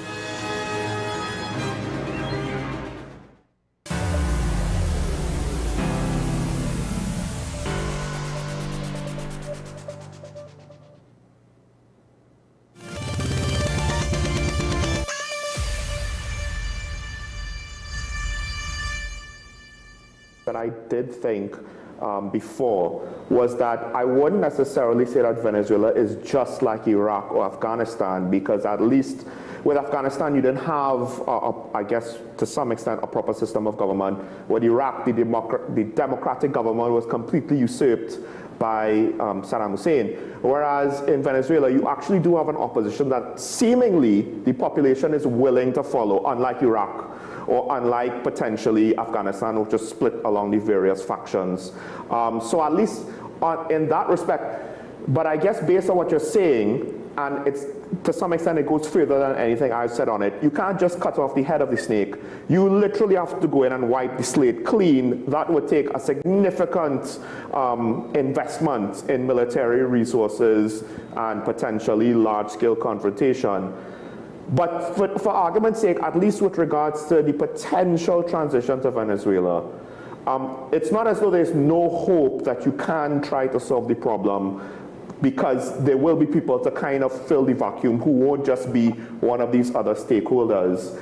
It's just the problem is how much you're willing to risk in the process of trying to solve the problem to get to that point, I would imagine, is what you're saying. Yeah, and you make an excellent point. And again, you know, I've had the privilege of interacting and working with the Venezuelan opposition. And for me, you know, Edmundo Gonzalez and Maria Corina Machado are, you know, some of the most inspiring people. You know, there is a fragmentation of Venezuelan opposition. I think really it's the credit of Maria Corina and others that they have been able to bring together, you know, the opposition as they have. And certainly, if there was a change in regime, you know, if there was a hope of bringing together, you know, those in the Venezuelan military, you know, interested in supporting democracy, those, you know, in the Venezuelan opposition, you know, of all stripes, to rally around this new concept. I think you're right that hope and that tradition of democracy in which the Venezuelans take much pride goes a bit deeper than some of the analogous traditions in Afghanistan and Iraq. Although it's also probably a little bit unfair to the Afghans or Iraqis to say that there was, you know, not any, you know, tradition of democracy or unity there. What I worry about, however, is that really the number of different forces, both pushing chaos and with an interest in fomenting chaos, would present grave challenges. So again, I mean, all of the groups that would explicitly not want a successful, strong rule of law government to take power. Again, you know, just to think about, you know, the few, the colectivos tied with Chavismo, the sindicatos, the Brenas, the ELN, the remnants of the FARC, etc. And again, you know, other groups, you know, it strategically would not be in the interest of either Russia or Iran or Hezbollah, and really not completely in the interest of China to have a, you know, strong democratic pro-U.S. regime that seemingly gave an initiative by the Trump administration a victory, you know, so close to the U.S. And so the incentives of, you know, the Russians, the Iranians, the Cubans to essentially take this, you know, kind of mess and stir up as much trouble as they could, knowing that stirring up that trouble, essentially the U.S., if it took military action, would be essentially blamed in the eyes of the Caribbean and the rest of the Americas in the world for whatever happened after that. But so, follow the money. But the money works both ways. One of the things that we need to understand is we are neutral. We should not project our diplomatic position on everybody and says, well, if we don't know them as formal allies of America or formal allies of China or formal allies of Russia or formal allies of Europe, that influence is not there. The sphere of influence of other countries tend to be mostly around their neighbors. And in the case of America, they're practicing that for better and for worse, as history has shown. But the point that he made, it was something like, to some extent I knew, but I didn't necessarily know how active or how relevant it was in the region. I just didn't know it. I didn't consider it fully. I didn't necessarily think it through. I just knew, generally speaking, every nation has its own agenda, and usually big nations, they have agendas throughout the world, right? We know that to some extent Venezuela is allies with people who are perceived as enemies to the US, But to what extent are those agendas going to be played out? It's not just going to necessarily be, oh, well, we're friends, so we'll sell you stuff and support you. It could also be the fact that, look, we're going to exert influence and, to the extent that we can, intervention. And that brings up a very interesting point. The influence, why do we just acknowledge American influence and intervention? Why don't we look at the other nations and assess how good or how bad they do it? Now, in the case of America, they tend to go further. They have more resources to spend. They're willing or able to go further than other countries. And of course, the greater your capacity, at times it means, not always, but at times it means the more spectacular your failures. The more harsh the consequences for your failures, because you are going further than other people. You're willing to do more than other people. And sometimes that works, and sometimes that doesn't work, right? Dr. Ellis has more to say, I think, on this that would be a bit more specific with regards to now what it means, potentially, at least some aspects, because it hasn't necessarily been defined, of what the specifics would be on regime change and why he himself is wary of it. Let's listen to this. Sure. Again, this is purely speculative, but as I had mentioned earlier, to me, it's very difficult to see a traditional, political movement that, ousts Maduro, even right now. Again, the armed forces on their own just are too corrupted and too tied to the current regime and not allowing for something that would bring responsibility for their past actions to let that happen. They're too penetrated by the Cubans. Again and again, they have crushed those types of intentions. I think the U.S. administration would have to weigh the possible reaction in the region if a leader that was perceived, even if not legitimately elected, was so to speak, taken out in that way. But that is a possible scenario. I think, again, at some point, if not immediately, if there is not another acceptable resolution, that you could see in a couple of weeks' time a large-scale military action that would effectively neutralize the Venezuelan defenses and go in, probably with the collaboration of various different units on the ground to grab Maduro and grab other leaders of the Cartel de los Soles and bring them to justice. I think the tricky element would be actually to get Maduro out alive, because he knows so much about so many different people that there are probably more people who would prefer to see him not make it out alive than to make it out alive and talk to U.S. justice. But again, if that type of operation occurred, again, if there are a range of possibilities from it's hard for me to see a completely failed operation. The question becomes, is it an operation that fully eliminates Maduro and the leadership and results in the replacement, at least temporarily, by the legitimately elected Edmundo Gonzalez government, and then the Venezuelan opposition is working to collaborate with pro-democratic members of the armed forces and others, racing against time to restore order and generate resources with oil production and all of the affairs of state that would go along with that, or is it a faction within the Maduro government, perhaps somebody like Jorge Delcy Rodriguez or others who cynically say, okay, Maduro's out now, we'll pump all the oil that you want, and we'll allow companies like Chevron to have the oil, we're not the bad guys. We'll take all of the Venezuelan migrants back that you want. To me, that risk of something that would look a little bit like victory, but ultimately wouldn't solve the problem, is another possibility. And again, as I indicated before, the prospect of a transition where some of the leaders were taken out, unleashing a fight over, criminally who controlled, again, leading to violence that the democratic elected forces couldn't control. I think that's another risk. So I think there's a range of different possibilities, and certainly the the countries collaborating within the Inter-American system, within the Organization of American States, Under Secretary General Ramdin, perhaps the United Nations and others, and certainly Venezuela's neighbors would find themselves with very strong interest in saying, how do we manage what has just happened and some of the consequences that would surely occur for the region. Yeah.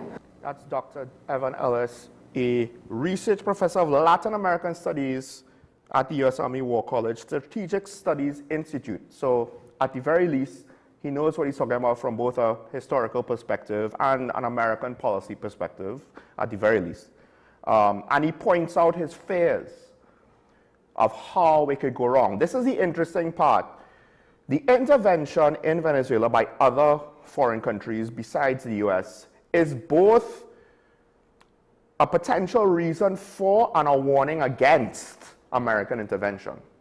Because it's not just now Venezuela kind of doing their due by themselves. Potentially there's other foreign influence that might be causing Venezuela, influencing them in ways that could exacerbate the problem or not.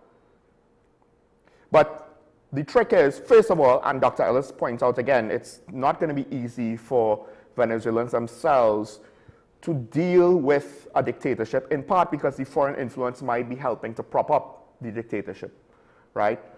But also, if you try for regime change, that foreign influence could make it more complicated, might exacerbate the problem, and help keep the situation unstable. Because at the end of the day, given the fact that it's a neighbor, or relatively within close geographic proximity to the US, the United States, there's not many countries that are next to the United States. It's only Mexico and Canada.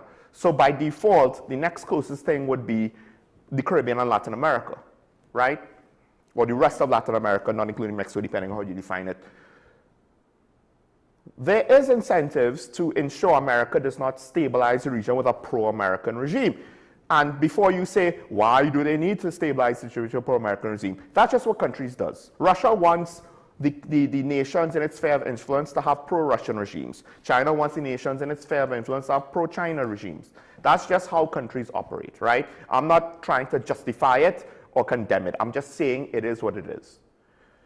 But regardless, generally speaking, a democratic regime that's neutral might not necessarily be in the best interests of the enemies of America. America itself might prefer a pro-American regime, but it is what it is. Dr. Ellis points out that there's a version of events where America get the oil, but that's not actually going to achieve the objectives that they actually want to achieve, which is something interesting. How true that is with regards to the administration, because that's his opinion, I can't say. But he's pointed to the fact that, look, there are different ways that this could go wrong. In part, if you don't do enough, then basically the internal civil war of the situation might make it worse, which is always a possibility. But the foreign influence might further exacerbate that. So when I said that it's not guaranteed, I already knew that, just in general, it's not guaranteed. But I didn't necessarily think about the other foreign influences, how deep it is, how impactful they could be or they are on Venezuela. And to some extent, that would be, again, on principle, if there's negative foreign influences, that makes it difficult for the people of Venezuela to free themselves, then we should intervene, right? Somebody should intervene. But the reality is that could also make intervention very impractical, very risky, very dangerous. And one of the things that I did not know for certain, I didn't know what the answer was, is to what extent could Venezuela further destabilize and that basically be a risk to the stability of its neighbors and the rest of the region? And the implication of what Dr. Ellis said is, yes, it can destabilize further. Yes, it can get worse. Yes, it can cause us more severe consequences if that's allowed to happen. So I'm not necessarily still against regime change, but I'll be very wary depending on how it's implemented. And ultimately speaking, I can't say that I have confidence that it can be done well. American military is basically designed to break things, not to build things. They could break things very well. But building things like a government, that's hard. And depending on how far the corruption is in, and just look how they are perceived negatively. I talk about how our government is perceived negatively all the time. Our politicians are perceived negatively all the time. America could have all the good intentions in the world. If they're perceived negatively, perhaps it's best if you don't. Now, there was a part of the interview where Dr. Ellis did point out that in other cases, this US administration actually is less interventionist than many others. It's more American first and it's more isolationist than we've probably ever seen since before World War II. But for whatever reason, they want to intervene in Venezuela. To say that this is the same old America, I'm not willing to say that.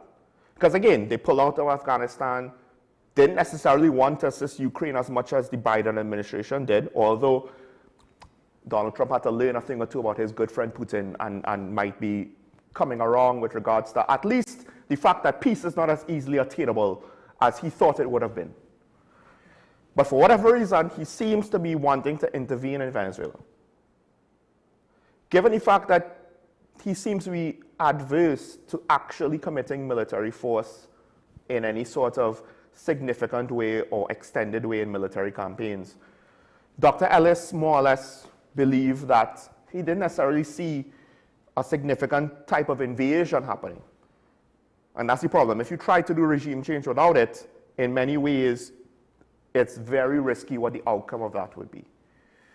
If you do it with it, it's also very risky what the outcome of that would be. It's kind of like an almost no-win scenario when you look at it. There's no easy answer to this. Leaving it alone might be the easiest answer, but that doesn't necessarily give you positive results either. It might give you the less negative results. I don't even know if anyone is fully qualified to say which choice will give you the least negative result. But at the end of the day, they will do their do. They will do their do. The question is, how prepared are we for the fallout? Whatever it might be. Because the fallout is not just Venezuela. The fallout is with regards to diplomatic relations in multiple sectors of the world. And what it might mean for future diplomatic relations, not just in the Caribbean, but all over. This will set precedents that could impact things in the South China Sea.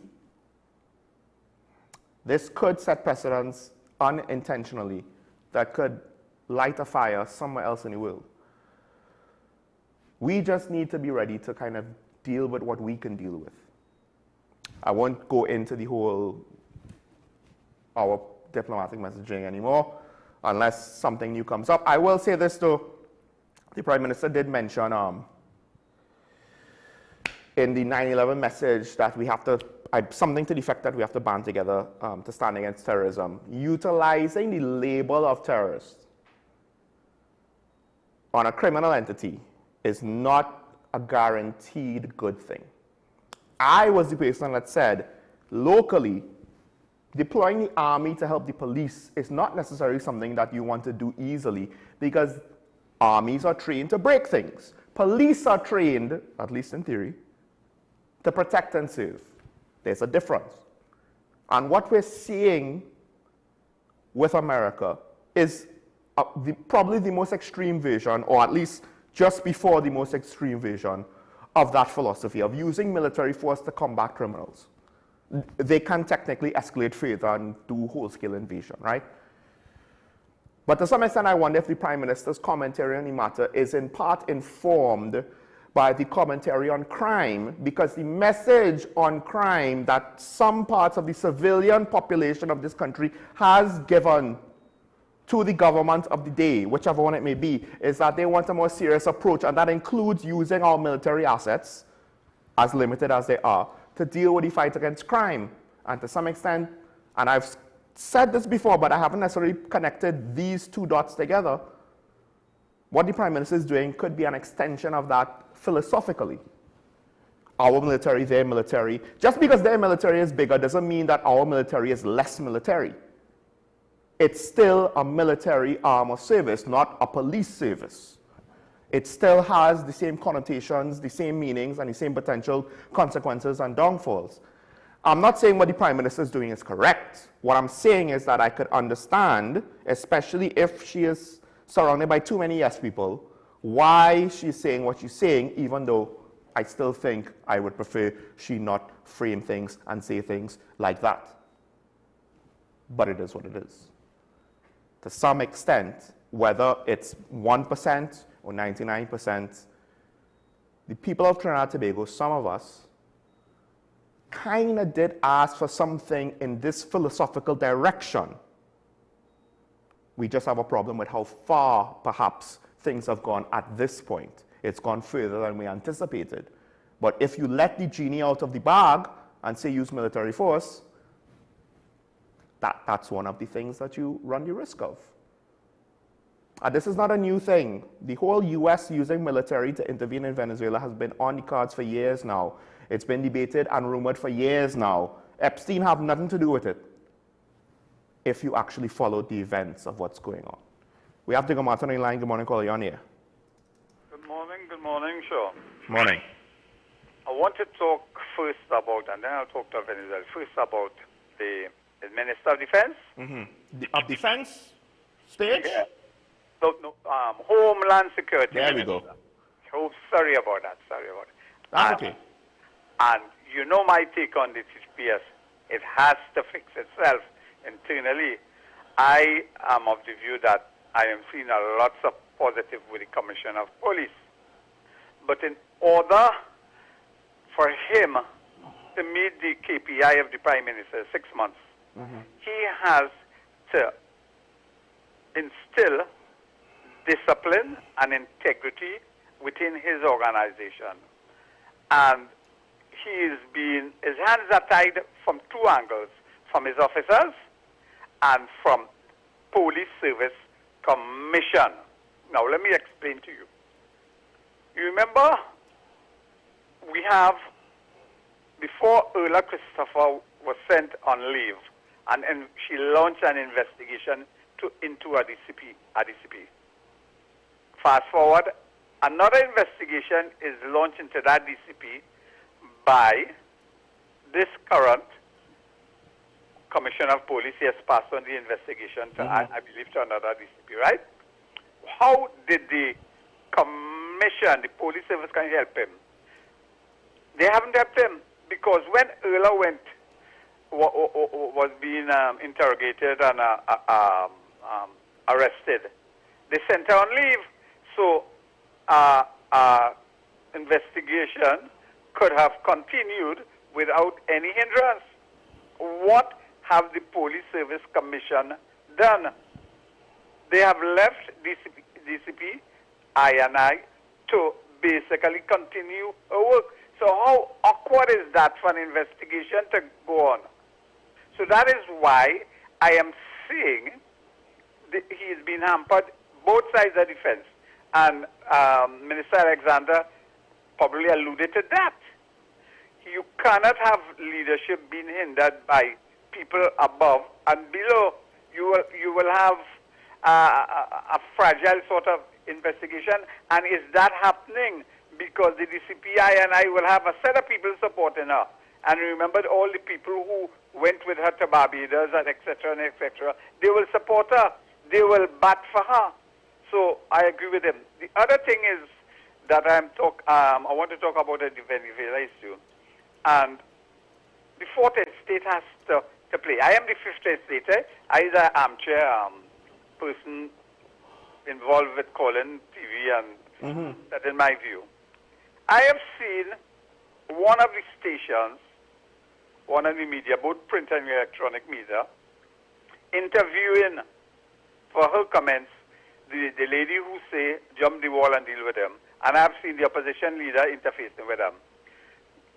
Another newspaper has carried a column of a mutineer of 1970, continuously carrying, I think, every Sunday morning.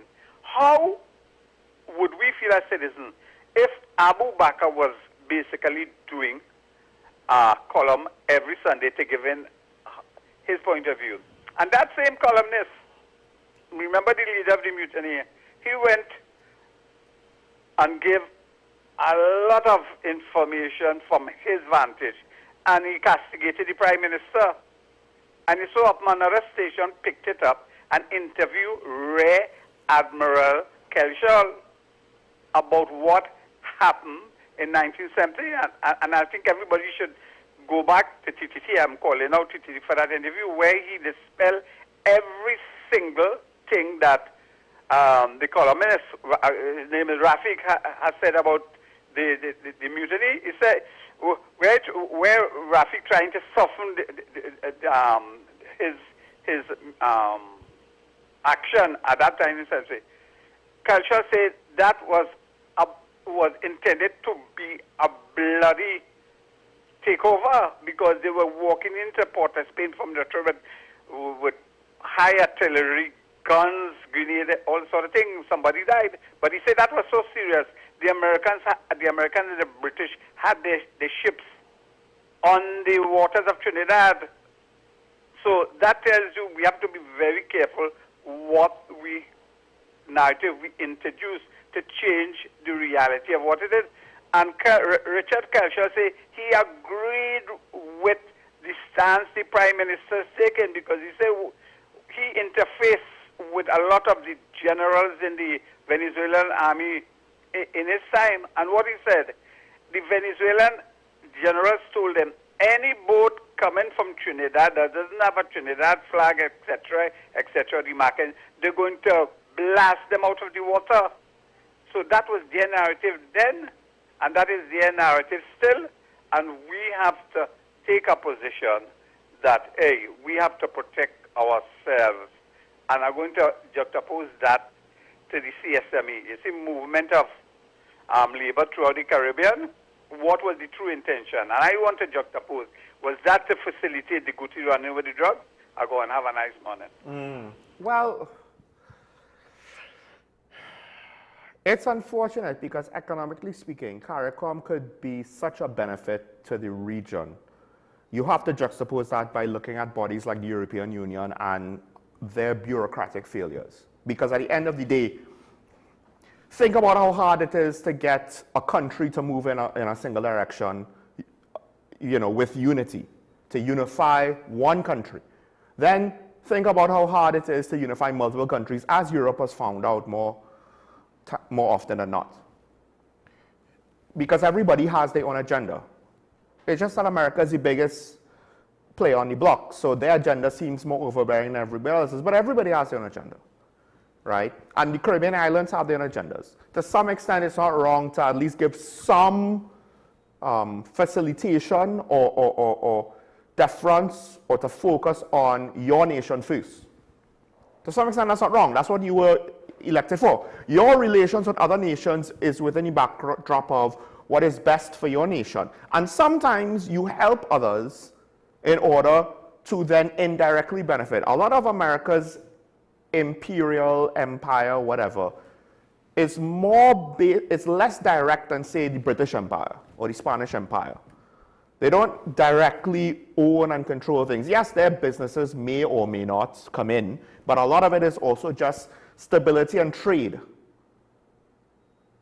China got rich off of trade and exporting goods to Western markets. And now the needs of the Chinese Communist Party is higher than the needs of the profits, so we're seeing maybe a curbing of free trade and free market economic activity in China in order to reestablish its political identity of the CCP. Now, with regards to the two coups, I wouldn't necessarily want to directly compare them, right? I'm not well versed enough about the 1970 coup to say what it is or what it wasn't, right? But I will say this. First of all, I get that the media has a part to play on everything that's going on. What it could do with regards to US-Venezuela is very limited, to be honest. we could only react because we are not decision makers in it. As much as we could say, oh, we don't necessarily like what the Prime Minister is saying or how she's saying it, we are reactors because we are third parties to the situation. The first parties are US, Venezuela. The second parties are some of the other major players internationally. We are third parties. If things escalate and then we have something that one or more parties need, then we have policy decisions to make. But it hasn't reached that point yet. And in fact, the Prime Minister did basically imply, we're not looking to go there, we don't want to go there, we are not authorizing going there. I don't know if when the rubber meets the road and the actual request comes in, if she'll stick to her guns there. With regards to the Prime Minister's goal of 6 months, I actually think that's impractical unless it is to see the start of something. If you're not going to solve the world in 6 months. If you want to say that you're going to start to see improvements in 6 months, and you're going to start to see the foundation for long-term solutions in 6 months, maybe. But 6 months for a problem that's been perpetually bothering us for so long, I don't know if that's long enough. And I'll just say this, with regards to the Brent Thomas affair, I think if this government cannot give the public a proper explanation as to what happened, why it happened, and who is held accountable for it, as much as they weren't directly involved, I think it will still look negative upon them. Because people will then ask the question, why is it you're not involved in it? You have nothing to lose if you expose what might be corruption and police interference by your political opponents, and yet you can't deal with it? Why? Is it that you don't know how? Is it that you yourself somehow have something you don't want to be known publicly? We don't know. But that whole question of why, it's not even to say that DCP Martin is guilty and she should be arrested. It is an explanation. Who, what, when, why, where, why, how? Because this is a blatant example of the system being usurped in one way or another. We don't necessarily know how. We just know that DCP Martin could not have gotten that plane by herself. And we know that Barbados admitted fault in the matter. And we know that proper extradition procedures were not followed. And we know that even the state of Trinidad and Tobago conceded certain aspects of that case and did not appeal the entire thing. So where is the explanation for something like this? And I agree with you in the sense of I'm not willing to just put it aside and forget about it. San Fernando on the line. Good morning, caller, on here. Morning, Sean. You there, sir? Yeah, I'm here. Sorry, good morning. You know, just what you were saying, there are some secrets on that are held across administrations. And while it may seem logical to us that they didn't have anything to do with it and they should their hands are clean, they can come and give an explanation. There are some secrets that they keep for one another. That is in that political game that they play. There are some secrets that they hold for one another. So do I expect anything to come out of that Suzette Martin issue or with that Brent Thomas issue? I want to go back to at the start of the program. You talked about Ms. Amin and the European workers that were sent home, and you talked about Joella Rambaran. Let me say this. I am fed up of these politicians talking about ghost gangs, and that's the reason why they close our program. Stop. If you have the evidence, shut up and leave the people there. Because my thing is, if it is that they are ghost gangs, then isn't that fraud, Sean? Yeah. Yep. So isn't that fraud? And then people should be held accountable. They should be taken to the fraud squad and then get people arrested and prosecuted for the fraud in the state. But you never hear. They make the statement, they get rid of the people, and then there is nothing else.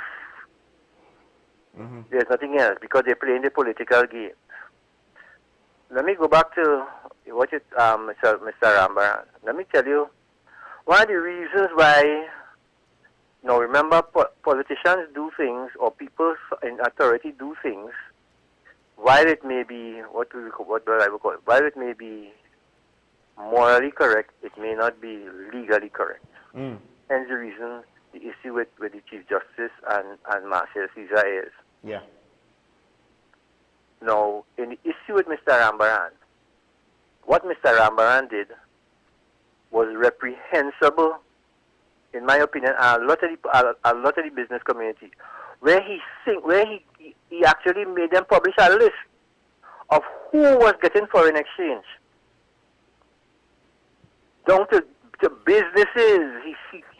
He pinpointed businesses and how much they were getting, which was, as a central bank governor, was totally incorrect. He had no right to do that.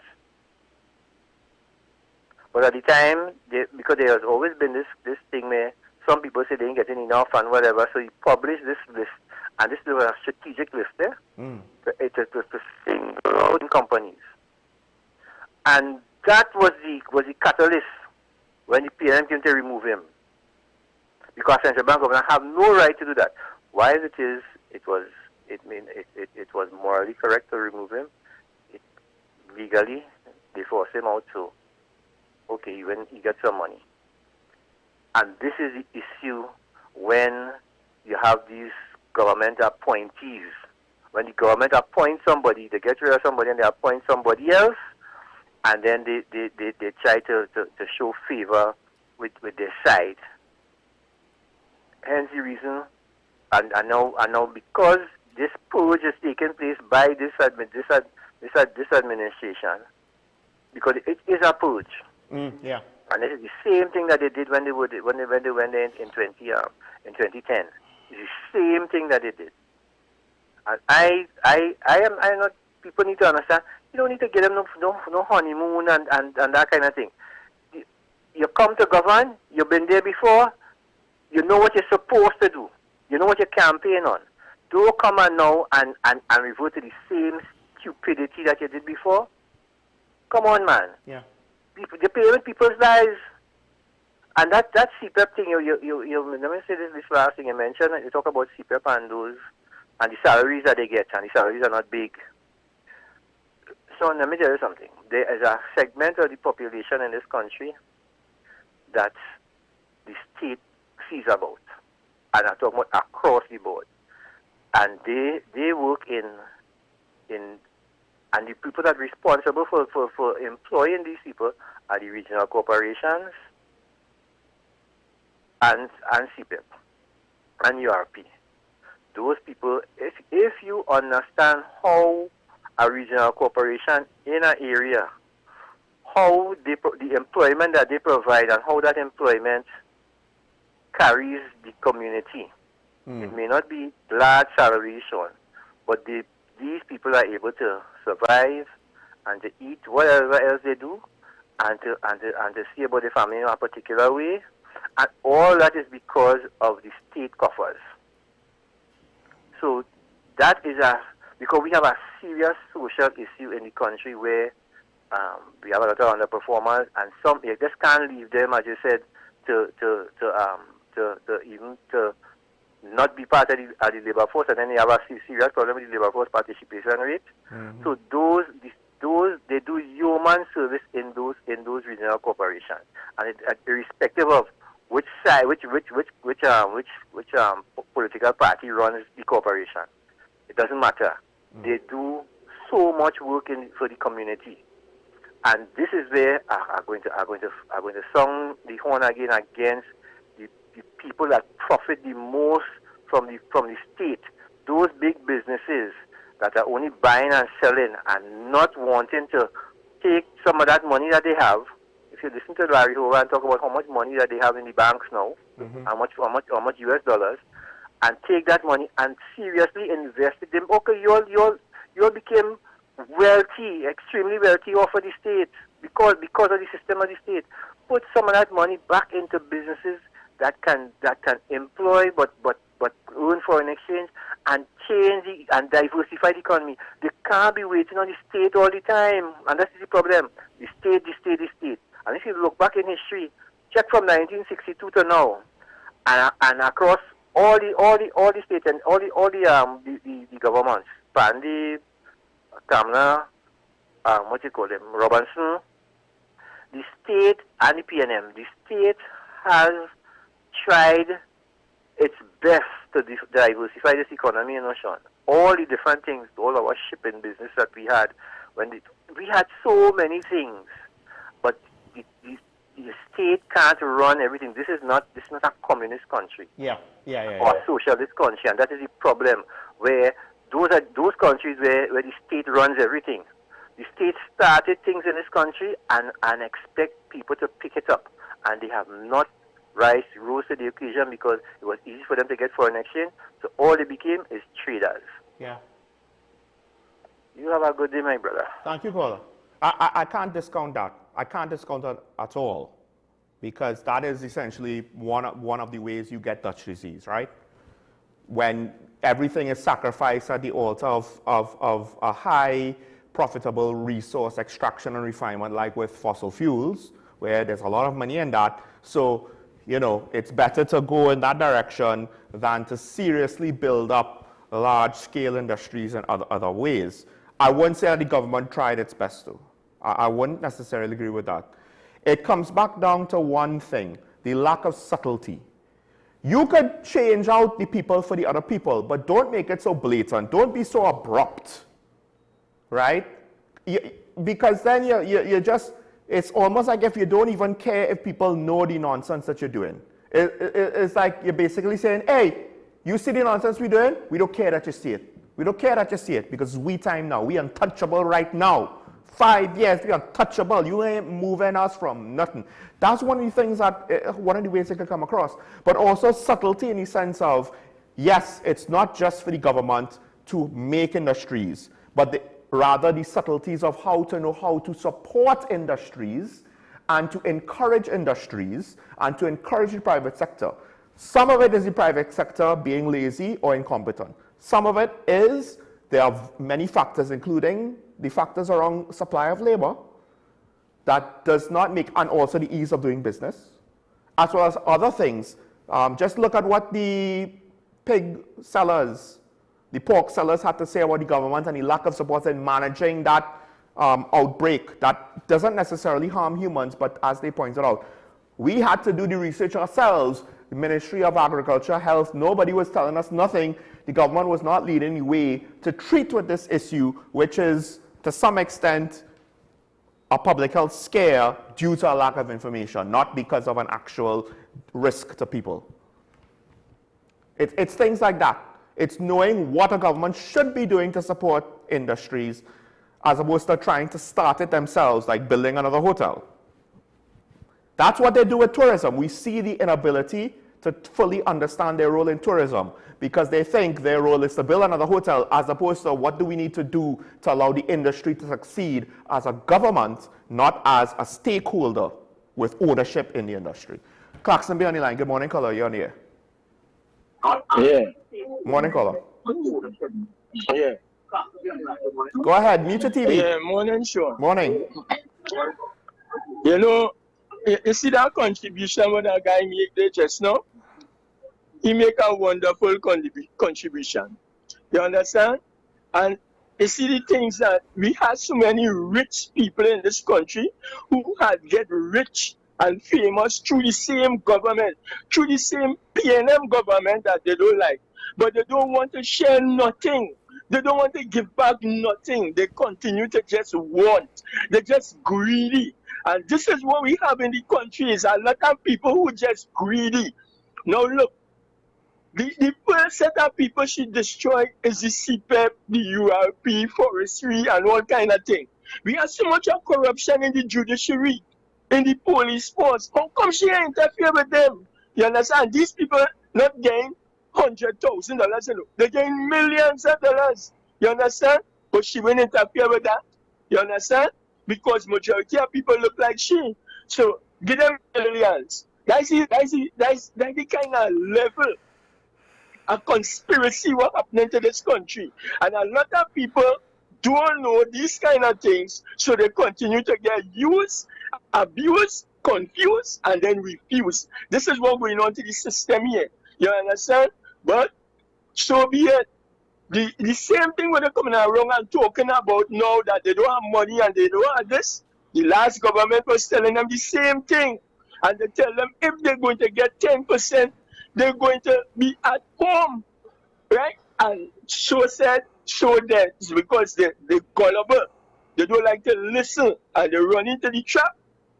And this is where they are. So they will stay home for 5 years. Maybe until, because they're sure to get back anything under this government, you know, because like they say, it's real time now. You understand? He's untouchable. So it's until the next 5 years. So they will do all kind of madness. That's the conspiracy about them. You understand? Thank you.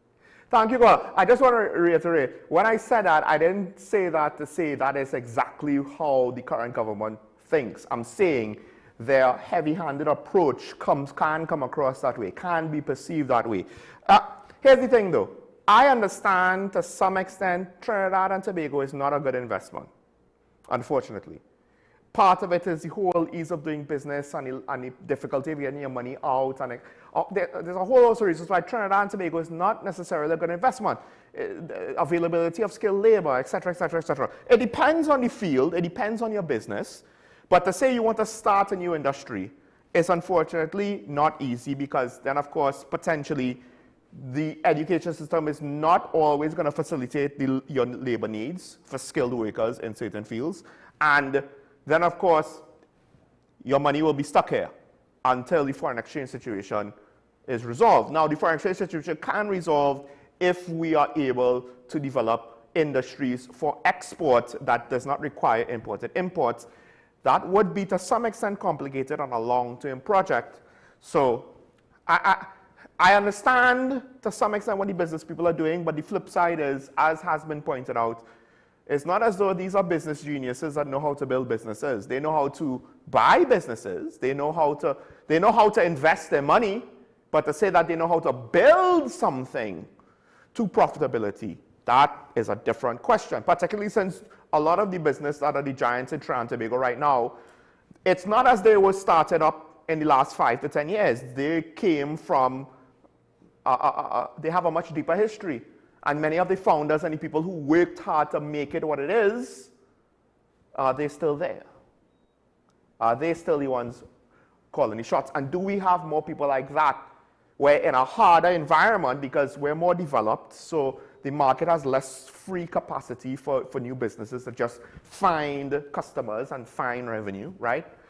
It's not as easy. It's kind of like real estate. It's not as though there's cheap land around Port of Spain anymore, right? It might be cheap, but not just because it's cheap, but because of other external factors. Going back to what I said, though, it's interesting that there's a lack of subtlety, because subtle tactics might have helped deal with the former central bank governor under the PNM situation better than what they did. Call it to some extent, yes, the complaint is how they did it was wrong. And it's similar to what the UNC is doing now. How they're doing it is wrong, right? But I will go a step further, though, Mr. San Fernando. I understand that local government, regional corporations, et cetera, and CPEP, ERP, they help provide for the people. But what I'm saying is we've allowed what should be short-term measures to persist for too long, and now it's harder to get the people out. Now, you'll still need people for regional corporation jobs, but I know for a fact, anecdotally, not all regional corporation jobs are productive. Yes, it provides money to the communities, but it is not in the long run a proper working solution because it inhibits proper economic development. It is a Band-Aid.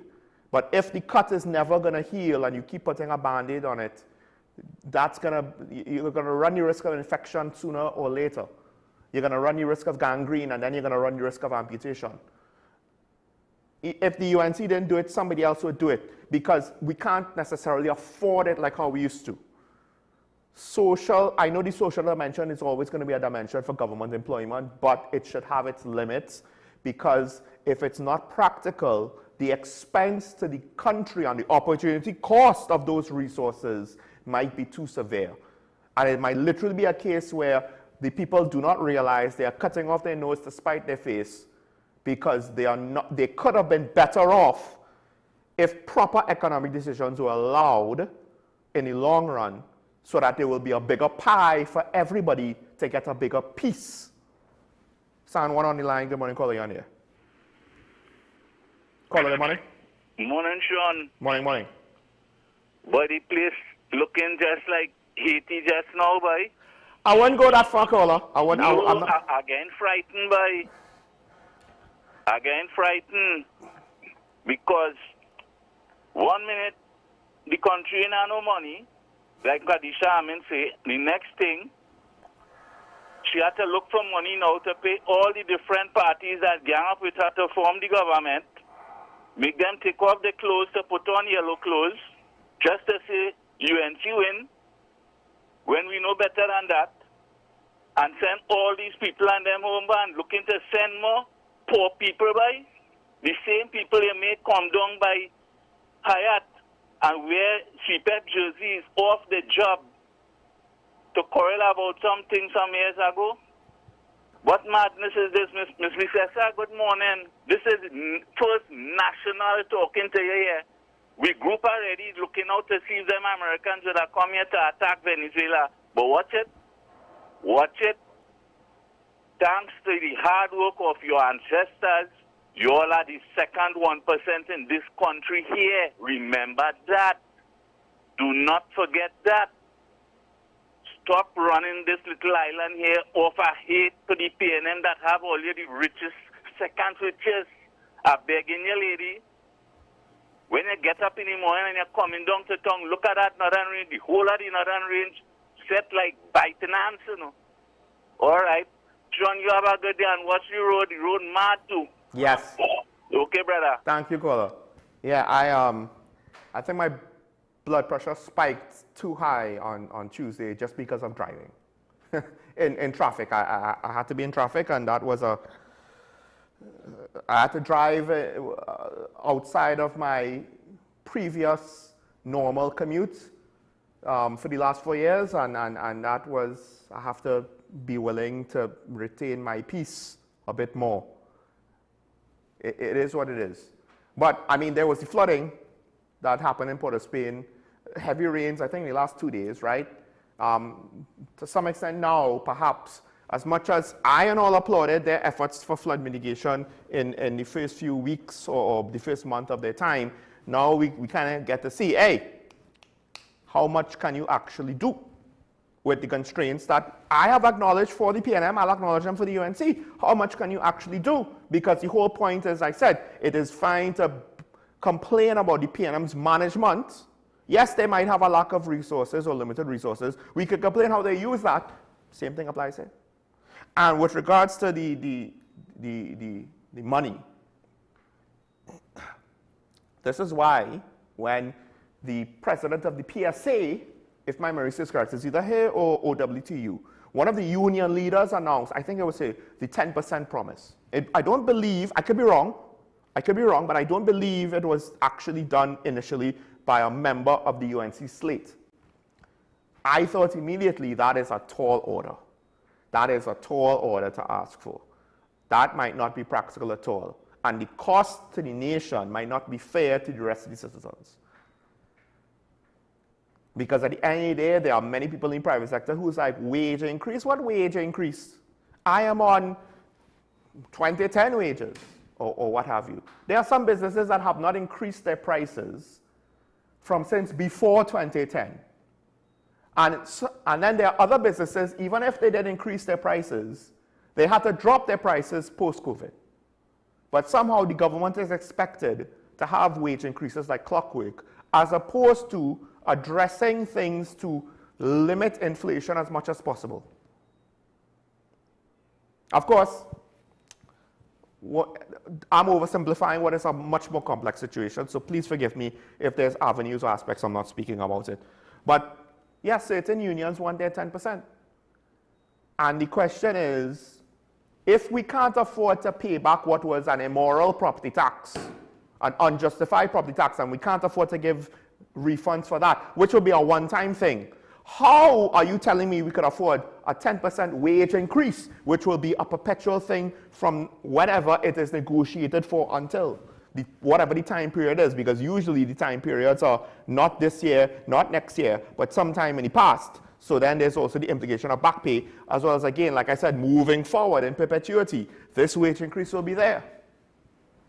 It won't be just $100 million. In fact, from what I understand, if it's true, if the monthly wage bill is $2 billion, 10% of that is what? 10 million times 12, well, it might be 120 million plus a year, as opposed to 110 million or whatever the figure was as a one shot. So, a lack of subtlety. In many ways, ironically, going back to the Minister of Homeland Security, there was a lot of subtle messages. Maybe they were not intentional, and I am overthinking it. But you know what? I'll go there. I'll give him the benefit of the doubt of this. There are a lot of subtle messages in what he did. And to some extent, I would imagine he might be moving at least partially on instinct and not just on calculation, right? But you don't see enough of that from other politicians.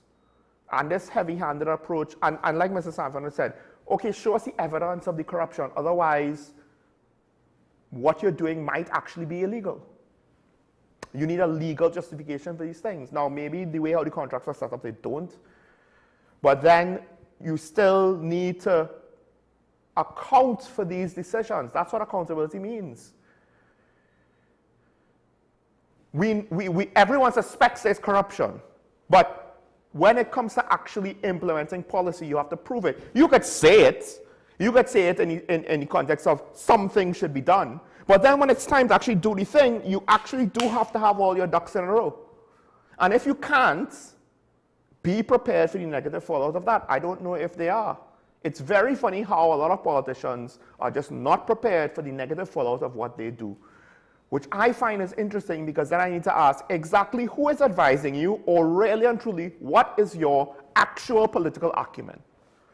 And it makes me think at the end of the day, these are the kind of things they could get away with internal politics, because internal politics is a different animal to national politics. And their skills are in the sphere of internal politics, not in the sphere of national politics. Because in internal politics, the implications could be brushed aside, in some cases ignored, because whatever the appearances of the moment have to be, they are what they are.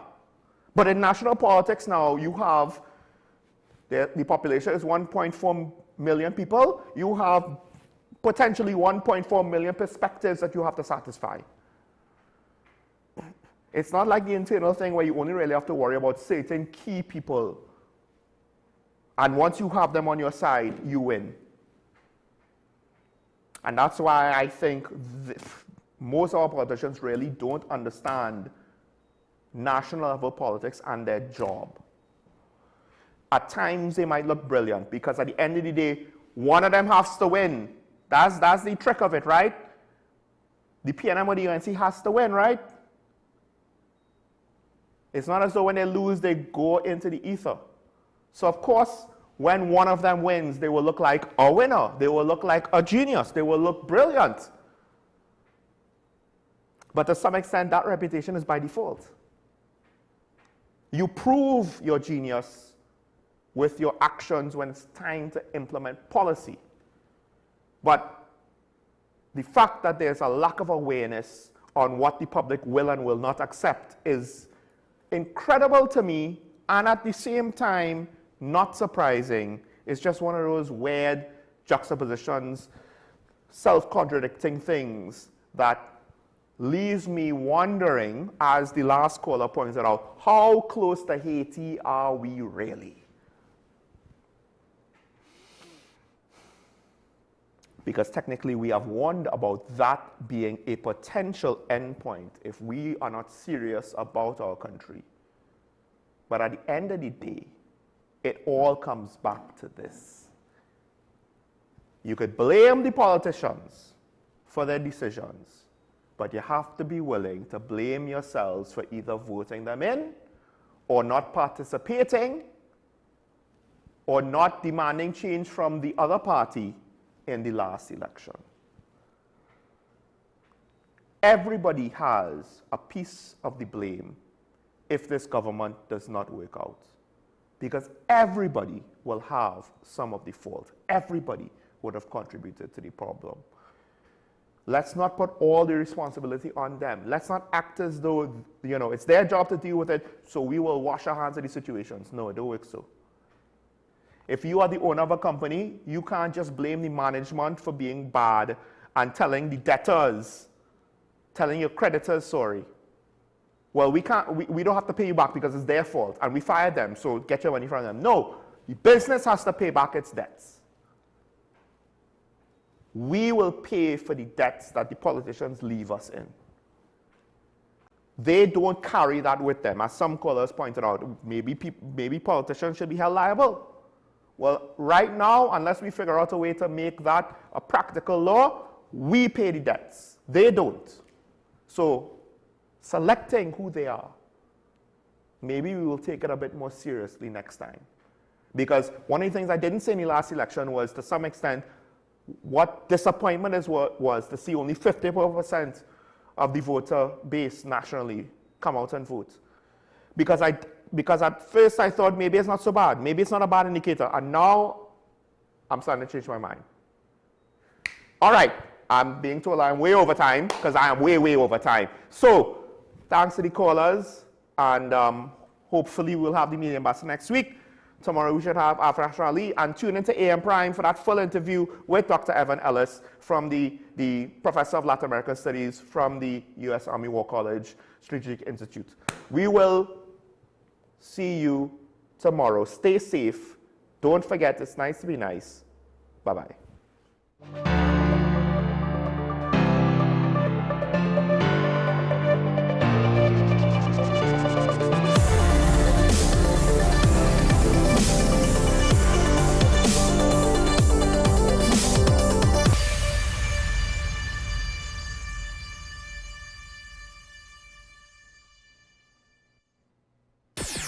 WESN.